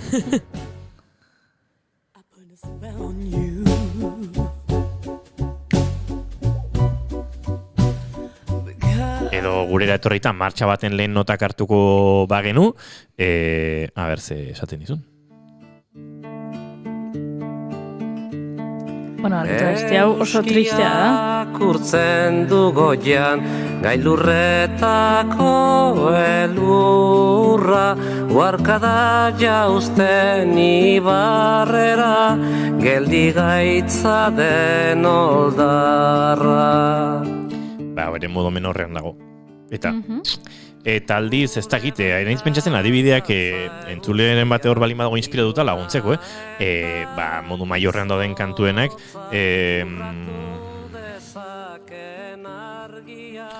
dakit, oso mitikoa, Knocking on Heaven's Door.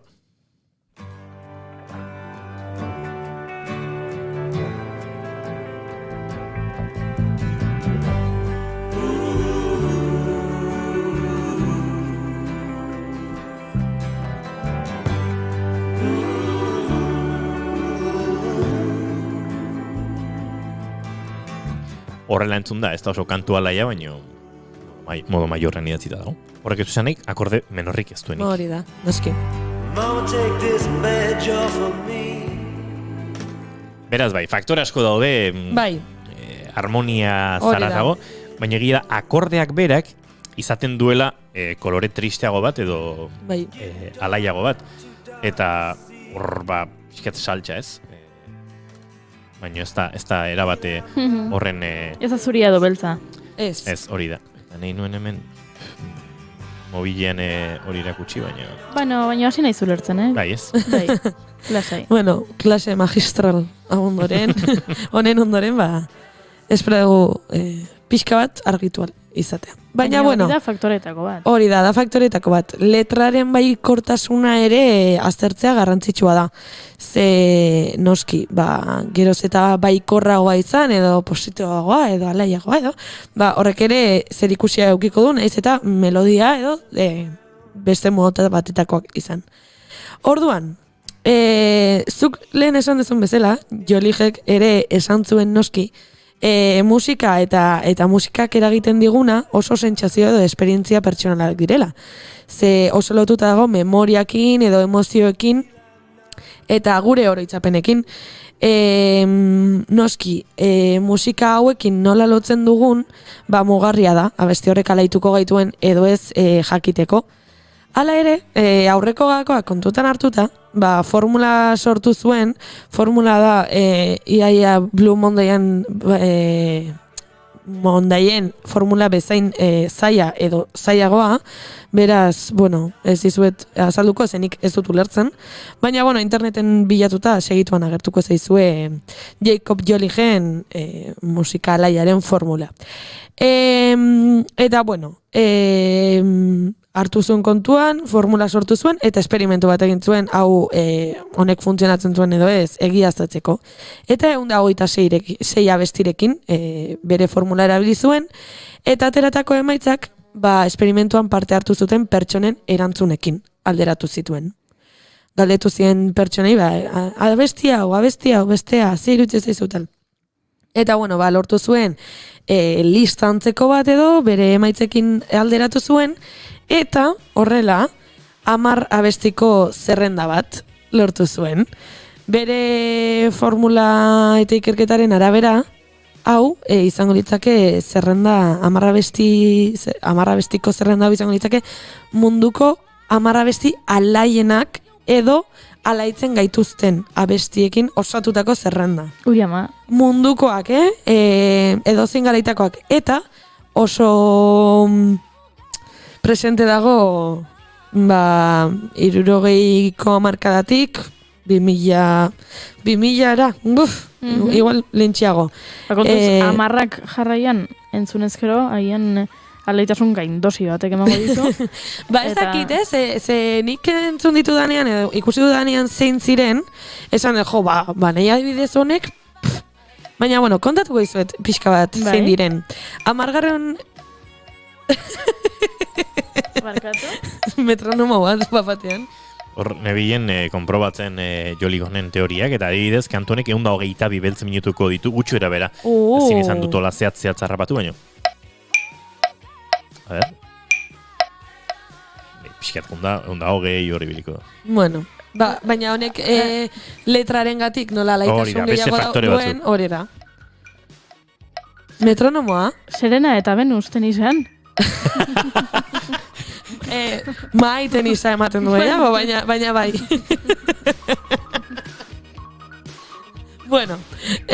Kontatuko izkizu zein izan dien 10 hauek, 10. lehenengora. Lehenengoa izan da, hasieran entzun dugun Walking on Sunshine, Katrina and the Waves zena. 9. postuan egongo litzake Living on a Prayer, Bon Joviren abestia. 7. hauxe bera, Girls Just Wanna Have Fun, Cyndi Lauperrena. 6. I'm a Believer, The Monkeys taldearena. 5. Eye of the Tiger, Survivorena, adibidez, hau neri alaia, ez zait iruditzen. Baina, adibidez, bai oso motibagarria.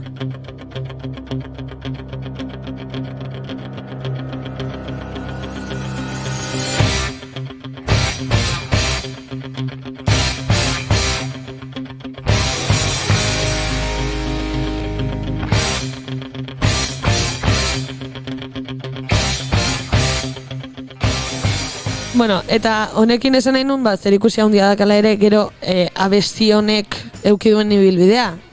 Hau adibidez, Rocky film sagan oso presenteago, eta egia da, beste ikusentzunezkotan, edo zein lekuten ikusten dugunean, normalen izaten dela, motibatzeko musika bezala. Orduan, horrek ere zer ikusi. Kirola egiteko. Zuentzako musika honetan, gertatzen ari denatik, entzula zai, ea zer den zuentzako gehien bultzatzen duen, ez dakit, instrumentua, patroi ritmiko edo. The distance now I'm back on my feet. Just a man and his will to survive. So many times it happens too fast. You trade your passion for glory. Don't lose your grip on the dreams of the past. You must fight just to keep them alive. It's deep. Bueno, Yuriri, denak. Denak. Ez, niri... Txoi, baina bat dutu zu patroia, ez instrumentoa. Ez, edo zer gauza, zerk, bai, ez da instrumentua, patroia, melodia, ahotsa, ez dakit, igual dio. Ez nahi bateriak. Vale, bateria egiten. Vale. Tum, ka, tum, ka, tum, ka. Hanek idatzi ditzutaz. Dino, ez. Bateria patroia, ez da bateria patroi bizi azkar bat. Niretzako, erritmoak noski dauka garrantzi handia, baina ez dakit ze instrumentuen agian bajua izango da, entzuten dela pon, eta ematen hau kriston sakontasuna, punts. Hasieratik entzungo dugu, Bai. Niretzako hau da. Hau, bai. Gitarra elektrikoa dago. Bai. Baina gero ez dago. Bai, denbora guztian hau ez da desagertzen inoiz. Taka taka taka taka taka taka taka taka taka taka taka taka taka taka taka taka taka. Vale, hori ez da bajoa da gitarra elektrikoa. Gitarra elektrikoa da. Markatu, Ninez, super... Bajoa iten ere da...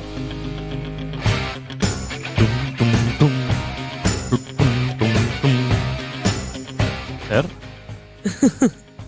Ez duzu entzuten hori lasai. Ez, baina interferentziak daude. Zarata bat. Bai, baina ez da gizuratik hau jetxito dago. Ba, niretzako, eta horrek egiten du... ez da egite... Bai, mira, horrein bai entzuten dugu. Bai, endutelako maitik. Ez dugu entzuten. Ezkinean entzuten ari. Ezkinean entzuten ari, txantxa da. Eta abiaduraren kontu horri begira, abesti hau ere ez da oso abesti azkarra. Ez. Ez da egite onda mar beltzen bueltan ote da bilen, baino, gitarra horrek egiten duena da, markatu horren abiadura bikoitzat horren, badago erreferentzia bat, eta horregatik kirola egiteko ere, badiru dio excitantea dela, 200 eta piku beltz minutuko hortan ez, taka taka taka taka taka taka taka taka taka. Eta gero da, bateria dijoala pisonadora baten moduan, ez, tum, tum, tum, tum, eta baju, baina nik uste ez hemen bizitasuna arregloan, gitarra horren taka asirati dagoen horrek ematen diola. Bai. Ba horregatik ez, adibidez abesteo, alaia, bueno, mino motibatzen zaitu behintzat. Gero, badaude, bosgarrenean ginen, hau, Eye of the Tiger bosgarrena da, laugarrena Uptown Girl, Billy Joelena, hirugarrena, hau dela, hirugarrena Good Vibrations, The Beach Boys taldearena, bigarrenean Dancing Queen, abarena, eta lehenengoan Don't Stop Me Now, Queenena. Beraz, ikusi dezakegu, oso desberdinak diela abesti hauek, eta formula honen arabera behintzat, diela munduko 10 abestirik alaienak edo gehien alaitzen gaituztenak. Eta, esan dizuet ez, abesti hauek ez dira modernoenak izango, agian. Baina, temazoak dira denak edo gehienak behintzat niretzat.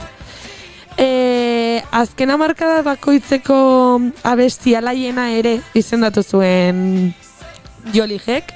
60, 70 eta 80ko hamarkadetan dia lista hauetan daudenak, diela Good Vibrations, Don't Stop Me Now eta Uptown Girl jarraian. Eta 80ko hamarkadan Let Me Entertain You Robbie Williamsen abestia, 2000ko hamarkadan Dancing in the Moonlight abestia, eta 2010ko hamarkadan Happy Pharrell Williamsen abestia. Ikusten da, azken hauek agian modernoagoak edo badirela. Gustatuko litzaidak egitea azterketa hau 2000tik aurrerako abestiekin. Zen ikustet oso desberdinak izango liakeela. Adibidez entzule batek esan digu behai atope jartzen diola kantu honek. Eldu orain eskutik dagoa zen bide berriak argitzen hasiko dira. Ze bueltan da, barruan Adiez, honek bai betetzen dut Joli gen teoria, 152 beltz minutuko ondabil. Oso azkar doa.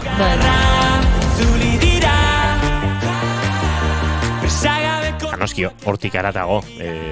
Beste... Bulegoren letrak nahiko optimistak izaten dira orokorrean, melodia goraka bezala doa, ezakit, bai, bada, hori, motibatze zaitun edo alaitze zaitun, abesti bat. Somatzen zen diztira Eldorain eskutik dagoazen amets berriak idazten saiatuko gara elkarrekin Eldorain eskutik dagoazen bide berriak argitzen hasiko dira Lehen saioa entzuteko adiez, La Felicidad jarri dugu, Izaroren La Felicidad, eta uste dut hori ere oso kantu alaitzate jotzen dugula denok, ez? Bai, noski. Ez dakit, besteri guruatzen zaizu horrela? Neri adibidez, asko alaitzen nau, Flying Free abestiak. Ez da egunero entzuten deten abesti bat, edo ez dakit, nik jarriko nuken abesti bat, baina juergan, bazkari batean. Nik ere, enuen uste, bigarren kafean poneri jarriko genuenik, baina...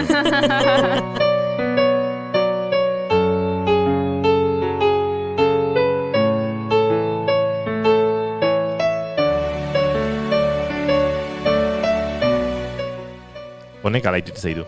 Honek ez gero datorren... Bale, honek gehiago. Ta.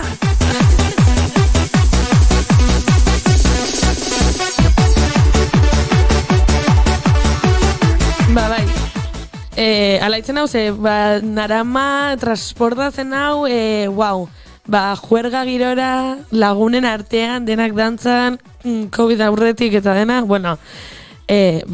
motibatzen hau. Azkenean hori, bakoitzari batek motibatuko dio. Baina, jakin dezazun formula hau existitzen dela.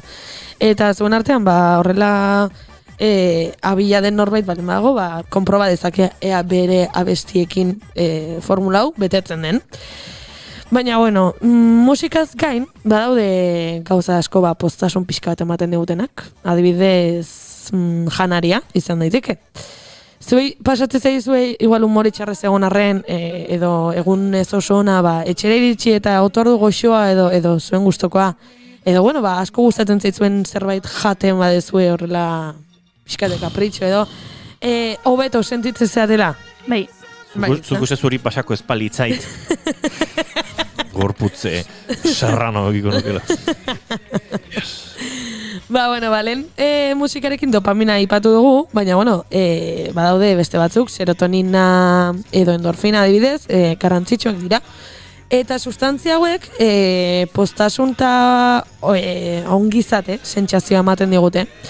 Gero ere, ezakit den serotonina, ezakit. Baina, loaren eta estresaren kudeaketan ere laguntzen digute. Eta badaude elikagai batzuk, sustantzia hauek berezkoak dituztenak, beraz lagungarriak ingo zaizkigu. Orduan hauek ere ekarri nahi esan izkizuet, zuentzako, triste baldin bazaudete, igual, lagunduko dizuelako. Adibidez, gereziek endorfina, dopamina eta noradrenalina sortzen dute gure gorputzetan, eta honekin loa hobetzeaz gain, suminkortasuna gutxitu eta minarekiko tolerantzia handitzen dugu.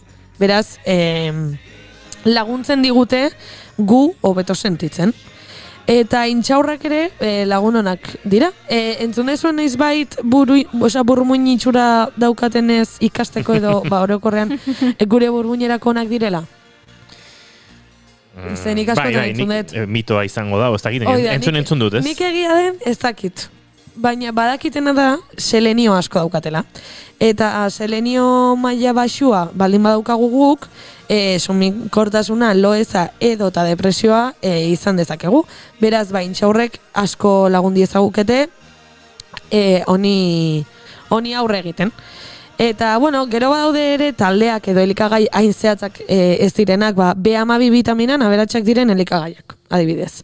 B12 vitaminak dituen onurengatik, energia fisiko, emozional eta mentala ematen dute elikagai hauek, eta, nervio sistema orekatzen laguntzen dute. Beraz, elikagai hauek lagunduko digute gure ongizatean, eta batez ere gure jarreran energiaren kontuarengatik. Noski, badakigu, elikagai askotatik jasotzen ez dugun arren, beste batzutatik jaso daitekela, edo, bueno, dena delakoa.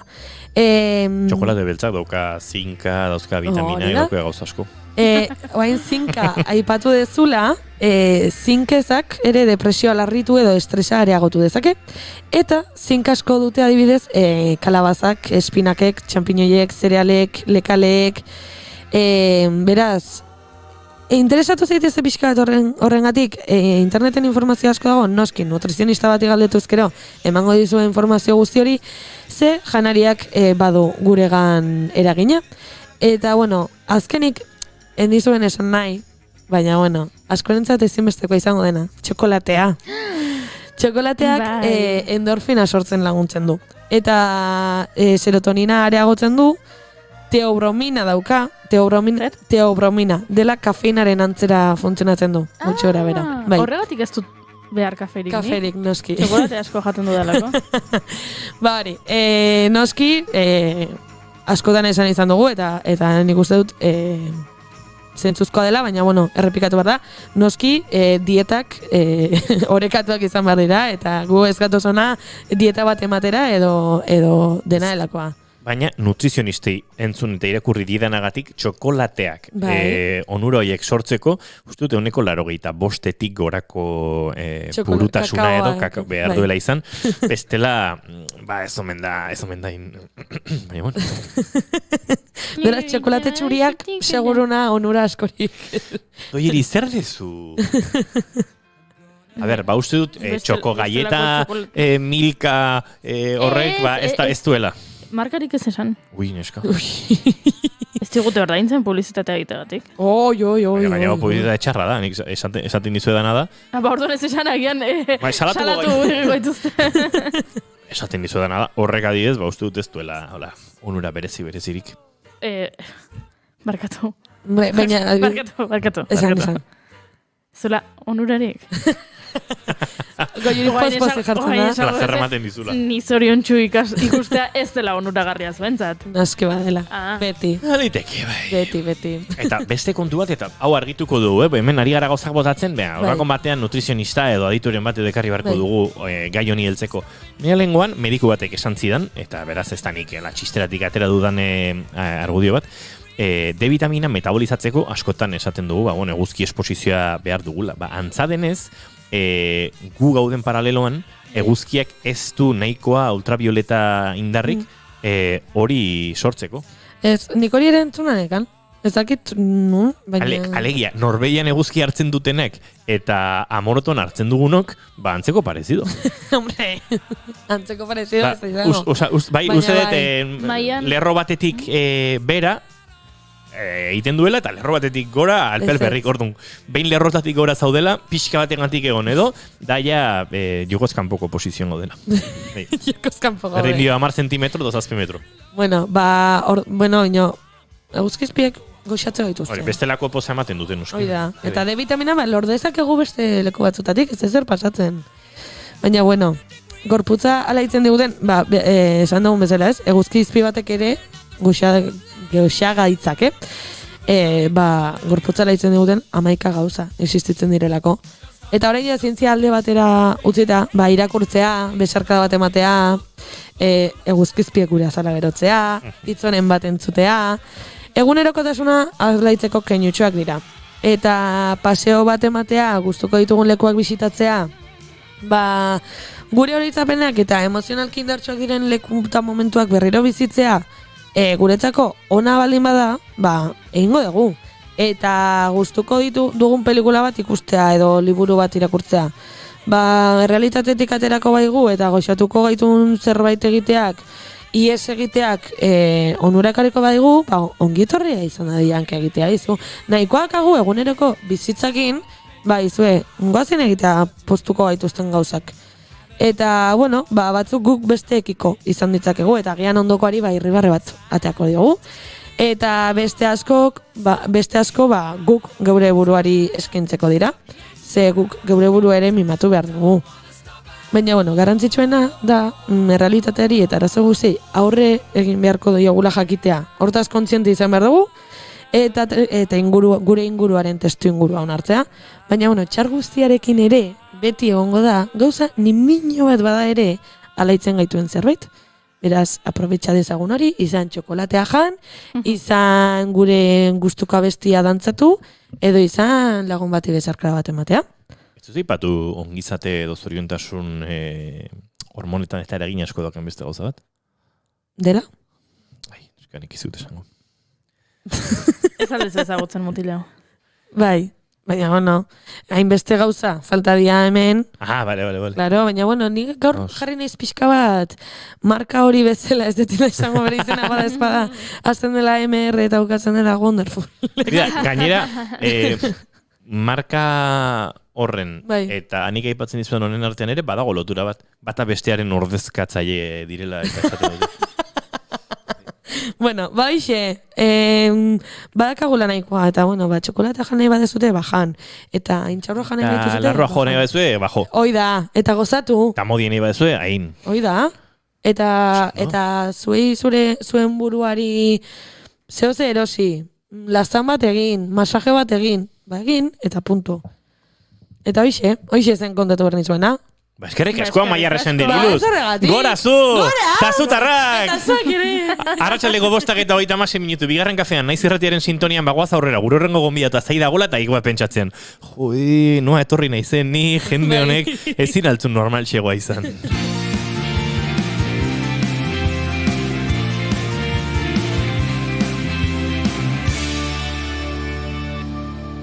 Bigarrenak ez direlako beti okerragoak, bigarren kafea.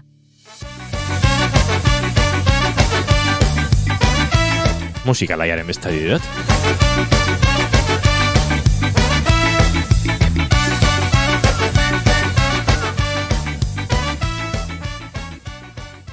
Gianni Rodarik zioen, uste dut ipuinek, zaharrek eta berriek, adimena ezten laguntzen dutela.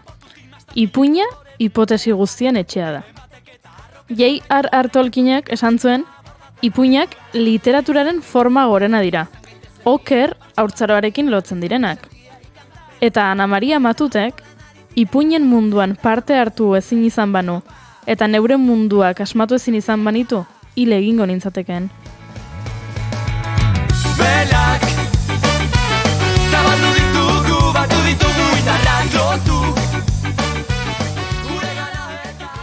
Horra hor, ipuinen garrantzia. Gauza bitxia da ipuinen kontu hau. Munstruak existitzen direla erakusten digute. Baina are gehiago, munstruak garaitu ditzakegula erakusten digute. Horregatik, gu gaur ipuin bat kontatzera gatoz.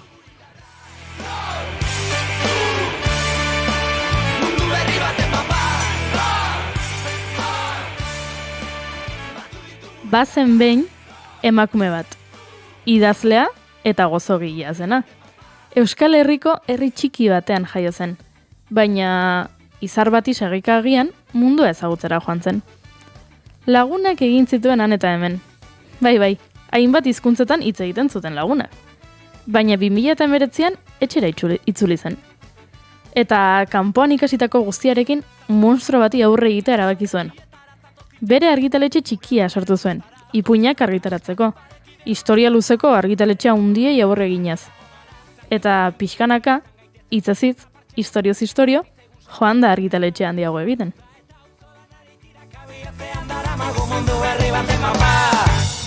Izan gaitezen pirata.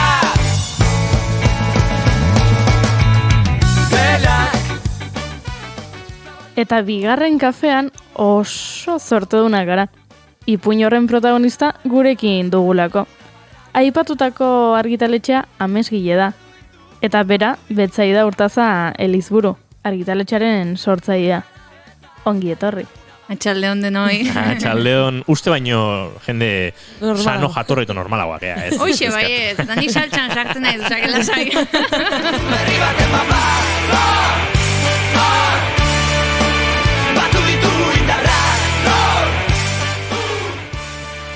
Ipuin gehienak, edo behintzat guri txikitan irakurtzen zizkigutenak, berdintxu hasten ziren, bazen behin batekin.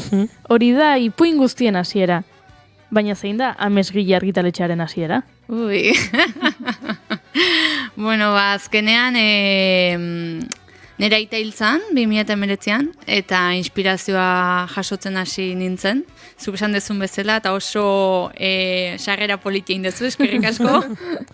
Txera bueltatu behar izan nintzen, eta orduan esan nun, benga, idazten hasiko naiz, gero koronavirusa sartu zizaigu, etxean gelditu. Eta orduan, pixka bat ikerketa lana egin nuen, zeren pila bat argitaletxe ditugu gure inguruan, baina gehienak ez zuten lan ikartzen eta abar, eta nera amak esan zuen, benga, gu sortuko dugu bat. Eta hortxe hasi zen. Eta horrela sortu zen, Amesgile okerez banago, 2020ko azaro inguru horretan. Izena, nolatan, kostatu zitzaizuen erabakitzea, zure amaren gauza da, zuri otu zitzaizun? Ez, gauza da, hasi ginenen egiten web orrialdea, dominioak eta daude. Eta ni nahi nuen, pixka bat, gozoarekin, baina gehienak hartuta zeuden. Egun esan nu, Amesgile, ze azkenean ametsak sortzen ditugu, orduan horregatik Amesgile. Bai. Txikitatik gustatzen zaizula idazlea irakurri dugu, idaztea gustatzen zaizula, ez dakit nonbait irakurri dugu. Baina poesia idazten omen zenuen. Bai, gehien bat nera bezaroan, pila badaukat idatzita. Baina gero eskolako idazlanak eta horrelako gauzak bai.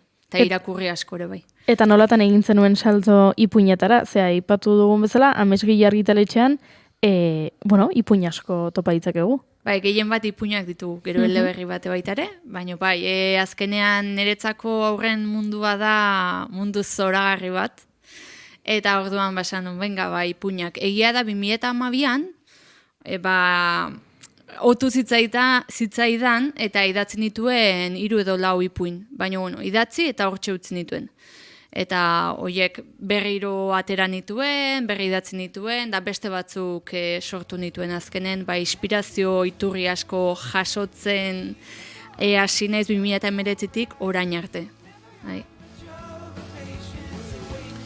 Nik ez dute gai zentrala oztopatu nahi, baina entzule batek dio, bonboiak egitea gustatzen zaio.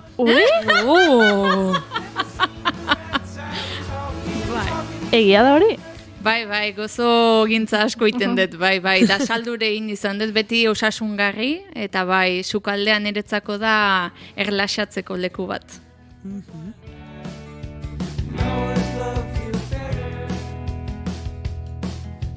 Baina sukaldetik ni liburutegira itzuliko naiz. Liburuak ere sukaldean, suepelean sortuko dira askotan. Poliki, oixe, pol. Txokolate lodia pilpilen jartzen dut bezala, ez? Oixe, bai. Aipatu dugu, ez? Ipuinak dituzula gehien bat, eta horietako berrienetarikoa da Malen eta Itxasizarra. Bai, ekarri dizuet ikusteko. ¡Qué sorpresa! Bai. Eta zeri buruzkoa da Malen eta Itxasizarra? Begira, Malen eta Itxasizarra gertatzen da Itzurunen, Zumaian, oso polita da. Eta gehien bat da aurreke ikasteko, ikusten dezu hor Itzurun, ez da? Ze politia. Eskerrik asko. Gehien bat ikas dezaten, ez dela animali bat hartu eta nahi deguna egiten. Zere txingurria bezala, ez da, igual juten geha parkera edo eta umeak txingurriak zapaltzen eta ez. Bakoitzak dauka bere lekua eta pixka bat hori ikas dezaten. Ipuinek badutelako hori ez? Zepalita. Beti ikasten da zerbait, nahi gabe ere ipuinekin eta adibidez naturaren zainketa kasu honetan, baina beti badago badute mezuren bat. Bai, gu beti saiatzen gea, gu esaten dut, kontzientzia piztu dezaten. Azkenen gure lema da ikasi, amestu eta ondo pasatu. Orduan hemen adibidez daukate aholku batzuk natura zaintzeko, eta beraiek gehitu dezaten, eta gero dago hitzlarritan, ze hitzlarritan ez omen dago ipuin asko. Doan bai. Horre, ikusezakegu erakusten ari zaren liburuetan, Malen eta Itxase izarra, bueno, Betsaida Hortazalizburu ikusezakegula sortzaile edo idazle bezala, eta ilustrazioen arduradun Bojana Stojanovic. Baina hor azaldu behar diguzu, ze murgiltzen balin bagara amesgile.com webunean topatzen ditugu autoreak, Betsaida Hortazalizburu, zuzeu, Lua Hidalgauntzu eta, baina gero kolaboratzaileen artean, nazio arte guztia. Bai, Euskal Herriare bai, Errekorritzeko kera bai, Euskal Herriare, baina hemen dago, Eleonor, bueno, auskatuko ditu nik, Pejo hau, Maria García Borrego, Monika Esrebinska, Natalia Rivera, Maite Arboniez, aipatu dugun, Bojana Stojanovic, Fion Evans, Amaia Naberan Urkiaga, Mirari Sagartzazuza Kristan. Bai, eta seitu inbar du. Bai, eta azten jarraituko du, baina badago kontaktu konkretu bat herrialde batzuekin, pentsatzen zure bidaiekin ere zer ikusi izango duena, edo ez dakit, adiez, Stojanovic nondik ezagutu zenuen, nola? Denak Instagram. Ahi ba. Bai, egia da, Maite webgunea egin zeaten mutil batzuen bitartez, gero Mirari Sagartzazu bere lagun baten bitartez urretxun, baino beste guztiak Instagramen bidez. Bai, azkenen behidatzen dezu, segitzen diezu, pixka bat kokatzen dezu beraien ilustrazioa zure historia posible batekin, beraiekin kontaktuan jartzen zea, eta magia. Wow. Fion Evans, Alemanian kokatutako diseinatzaile grafikoa da, Bojana Stojanovic aipatu dugu bera serbiarra da, gaur egun Belgraden dago, ez da egite jartzen ez, Monika Srebinskaren kasuan, poloniarra izango da, Bai, Frantzia, Sevilla, Errepublika Dominikana, Mariarena, Natalia Rivera. Natalia Rivera, ez da? Bai. Eta bai, dia pixka bat, gero aurtengoak gehien bat euskaldunak dia, hola tokatu dalako, eta Fion Evansekin berriro errepikatu behar dut, aurten baitare. Horgoaz. Bueno, eta ilustratzaileak nazioartekoak izateaz gain, liburuak, ze nik aipatu dut Maialen eta Itxasizarra, baino esan ezake Malen and the Starfish, edo Maleni la estrella de mar, edo beti bost hizkuntzatan argitaratzen dituzue liburuak? Orain arte, bai. Gauza da, coronavirus ditxoso hau ez balin bazeon, ni naiz neiko ipurdi geldi ezin oitakoa, orduan Portugalea jungo nintzateke, Frantzira, Inglaterrara, baino orain, bai. Orduan, aurten ez dakit nola izango da, baino orain arte bost hizkuntzetan argitaratu ditugu.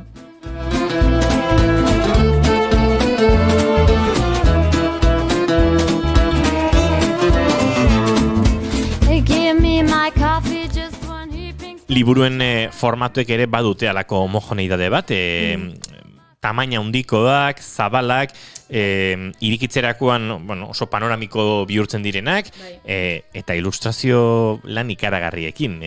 Aipatu dugu ez, kolaborazioak mundu guztitik, eta baina badute denek, ez dakit, alako lotura moduko bat, edo ez, koherentzia puntu bat. Egia da gaua, Monikarena, Poloniakoarena, txikiagoa da, zeren berez poesia da, olergia, bai? Eta gero da adin guztientzarako. Baino besteak dira 29, bider 25, bai. Eta joan zara, poliki, behintzat Ego Euskal Herrian behintzat, Iruñean, Gasteizen, Bilbon, Donostian, Gipuzkoako bestein bat herritan, Altsasun, leku gehiagotan kokatzen, eta dagoeneko lortu duzue, pixkate harako presentzia bat, behintzat Ego Euskal Herrian ez dakit hemendik kanpora hasi zareten dagoeneko kokatzen. Iparraldean batez ere, ze asko euskarazkoa dira, ezta? Bai, egin nuen amarekin bidai bat, urrian, joan ginean Madrid, Toledo, eta gero Andaluziara. Eta hor pixka bat, gelditzen ginean hiriburuetan, liburu dendak topatzen genitun, galdetu, erakutsi, eta utzi genitun, eta guain segitu behar da, harremanetan beraiekin, eta bai. Nahi gustatuko litzaidake jakitea, prozesutik zerekin disfrutatzen duzun gehien. Ze pentsatzen dut, ez dela prozesu erresa izango, ze historia sortzeaz gain, gero, burokraziare tartean egongo da, eta ez dakit liburuek badute ISBN bat, eta... Gauza asko. Zer gustatzen zaizu gehien? Bueno, hasieran idaztea. Baina hori, ni daukat asko idatzita orduan, inspirazioa etortzen zait, eta idazten dut, da asko gozatzen dut zeren ni historioan barruan nago. Ni nago, irudeko betaurrekoekin. Bai, barruan.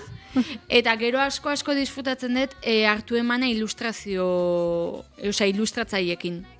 Beraie bidaltzen didate zirriborroa, gero koloreen proba, eta orduan ja ikusten dut forma ematen ari dela ipuña, eta zate, ze ondo, ez dakizego, hau kendu. Bai, hor disfrutatzen dut gehiena, eta gero ipuin kontaketak egiten baita ere, aurrekin. Liburu bakoitzak, horrelamendik ikusita, mai gainean ikusten ari gara, badauka sentsazioa kolore paleta batena, ezta? Ez dakite diseinatzailearekin, ilustratzailearekin hitz egiterakoan, jazuk buruan baduzu. Niretzat honek paleta honen inguruan edo tono hauen inguruan edo aske izaten diren edo nola egiten duzuen? Ez, ni bai esaten dien normalean, gauak enduta, gaua dalako, kolore biziak. Zen ikusten dut bizi gauden bitartean kolorea behar dugula, zoriontasuna, orduan kolore biziak. Baina gero beraiek, nik ez dakite filinear oso ona daukeun, konpenetrazioa ez dakit, baino bai. Nola hartzen dute beraiek lehenengo mezu hori, adibidez, pentsatzen dut, ez? Ni ilustratzaile bat naiz eta Serbian nago eta jasotzen dut mezu bat Euskal Herriko argitaletxe txiki batena nolako izaten dira lehenengo harreman horiek? Oraingoz oso ondo. Emozionatuta zeren azkenean, gustatzen zaio horrelako lan bat egitea, gero pixka bat kontatzen die, gustatzen zait bideoiama da egitea. Kontatzen die pixka bat historia eta normalki asko gustatzen zaio, zen niretzako oso garrantzitsua da, beraientzat ere garrantzitsua izatea gai hori. Unkitzea edo adibidez natura gustatzea eta horrelako gauzak bestela ez da sortzen hola gauza potentea. Webgunean sartuta ikusezakegu webgunea euskeraz, espainolez, ingelesez, portugaleraz eta frantsesez dagoela. Hizkuntza horiek denak menderatzen dituzu, bestelakoak ere bai, zeitzulpenak egiten dituzuela ere ikusi dugu. Ez da git, konti gozu. Bai. Frantsesa pixkat oksidatuta daukez, baina, denak hitz egiten ditut, ulertzen ditut, irakurri, telebista ikusten dut, hitz egin, eta gero nahiko nuke denbora izanez gero, italiara, errusiera ere badakit pixka bat, eta asko gustatzen dizkit hizkuntzak. Jo, Bai.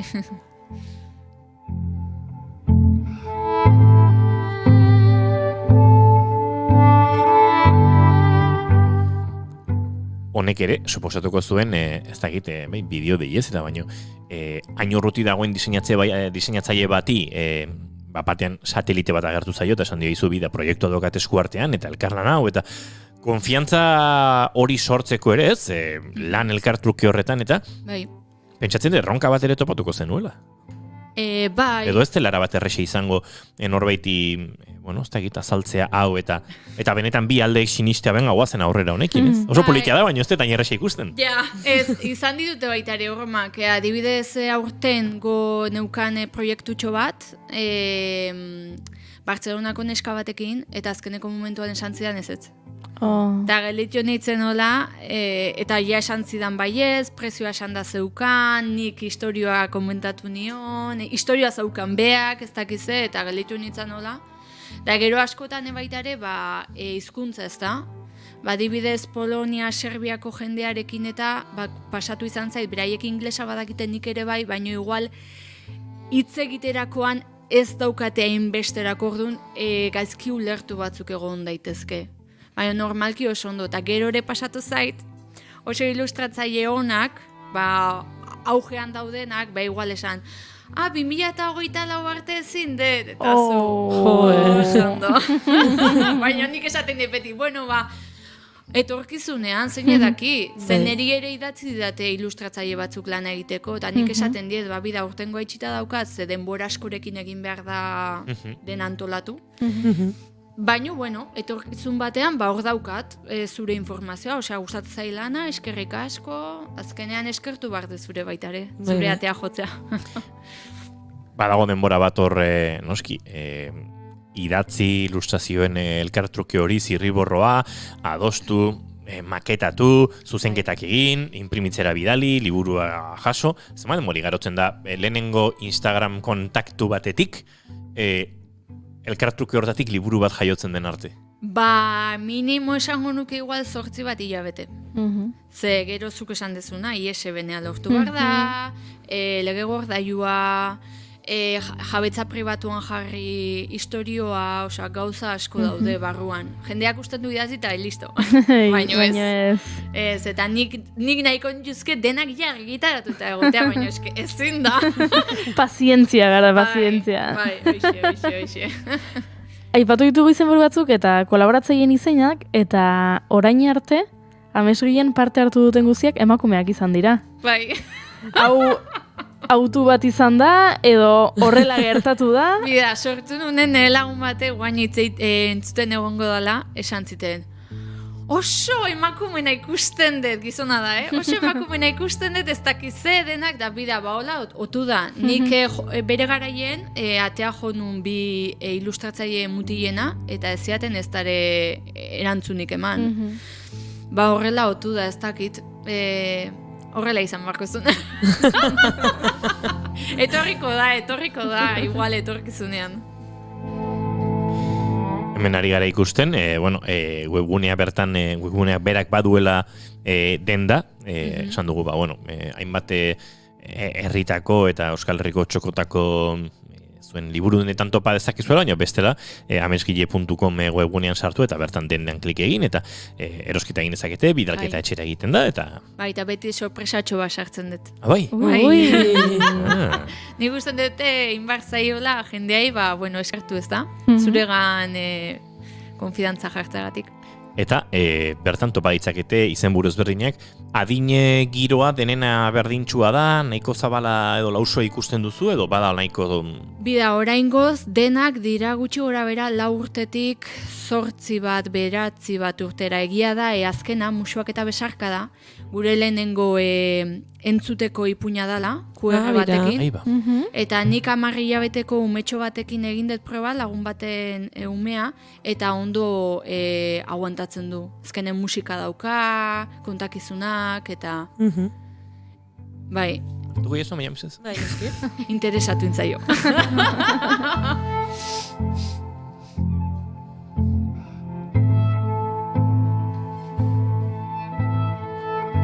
Beraz, liburu honek QR bat dakar, bai. Eta zuk mugikorrarekin eskanatzen duzu, oso ondo ikasi dugu guk pandemia garaian QR-ak kudeatzen, eskanatzen duzu, eta liburua ipuin kontaketa entzun dezakegu. Bai, ematen dizu gure web orrialdera, eta klikatzen duzu, eta hor daukezu 6 minutuko ipuin kontaketa. Eta gero adinaren kontua, aurten bai hasi bargea, 8 urtetik gorakoentzako 8-10 bitarte gure lehenengo liburua egiten. Beraz, etorkizunerako planak ja badauzkazu. Urten guaia itxita da, berdena ondo etortzen, ateatzen da. Beraz, gauzatxoak datoz. Oso potentea. Eta pixka bat zua izinela hitzeiten. Bai. Helduentzako horren inguruan gauza oso potentek. Ze ongi! Eukalipto zuaitzetan. Bere ustuez elikatzen baitira. Ez dira oso animali handiak. Eta iak... azken minutura horbiltzen ari gara, baina egin dugu, mugikorretik QR irakurketa, musuak eta besarkadak betzaidan liburu hontan, eta hau topatzen dugu. Musu txikiak eman dizkion.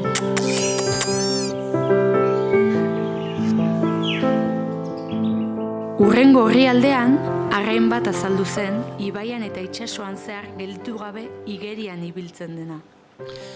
Ze politia izue, pena bat, baina gurtzen hasi beharra daukagu. Musuak eta besarkadak doinu hauekin eta zure hau txada ez da betzai da? Bai. Agurtuko du Amesgile argitaletxeko arima eta arduraduna gaur gurean, eta eskerrak ere emango dizkigu, Juri, ez? Noski, eta bigarren kafe batera gonbidatu Noski. beharko dugu, ze aipatu du Gauzatxoak, datozela, así que- helduentzako gauzak, beraz, aurrerago hitz egingo dugu. Nahi dezutenen ni beti pozik. Eskerrik asko. Eskerrik asko betzei da.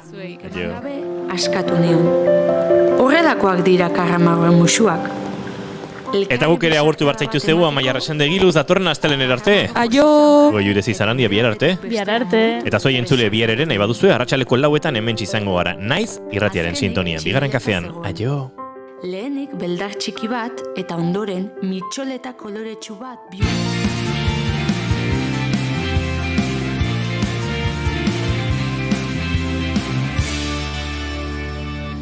Keep calm and bigarren kafea.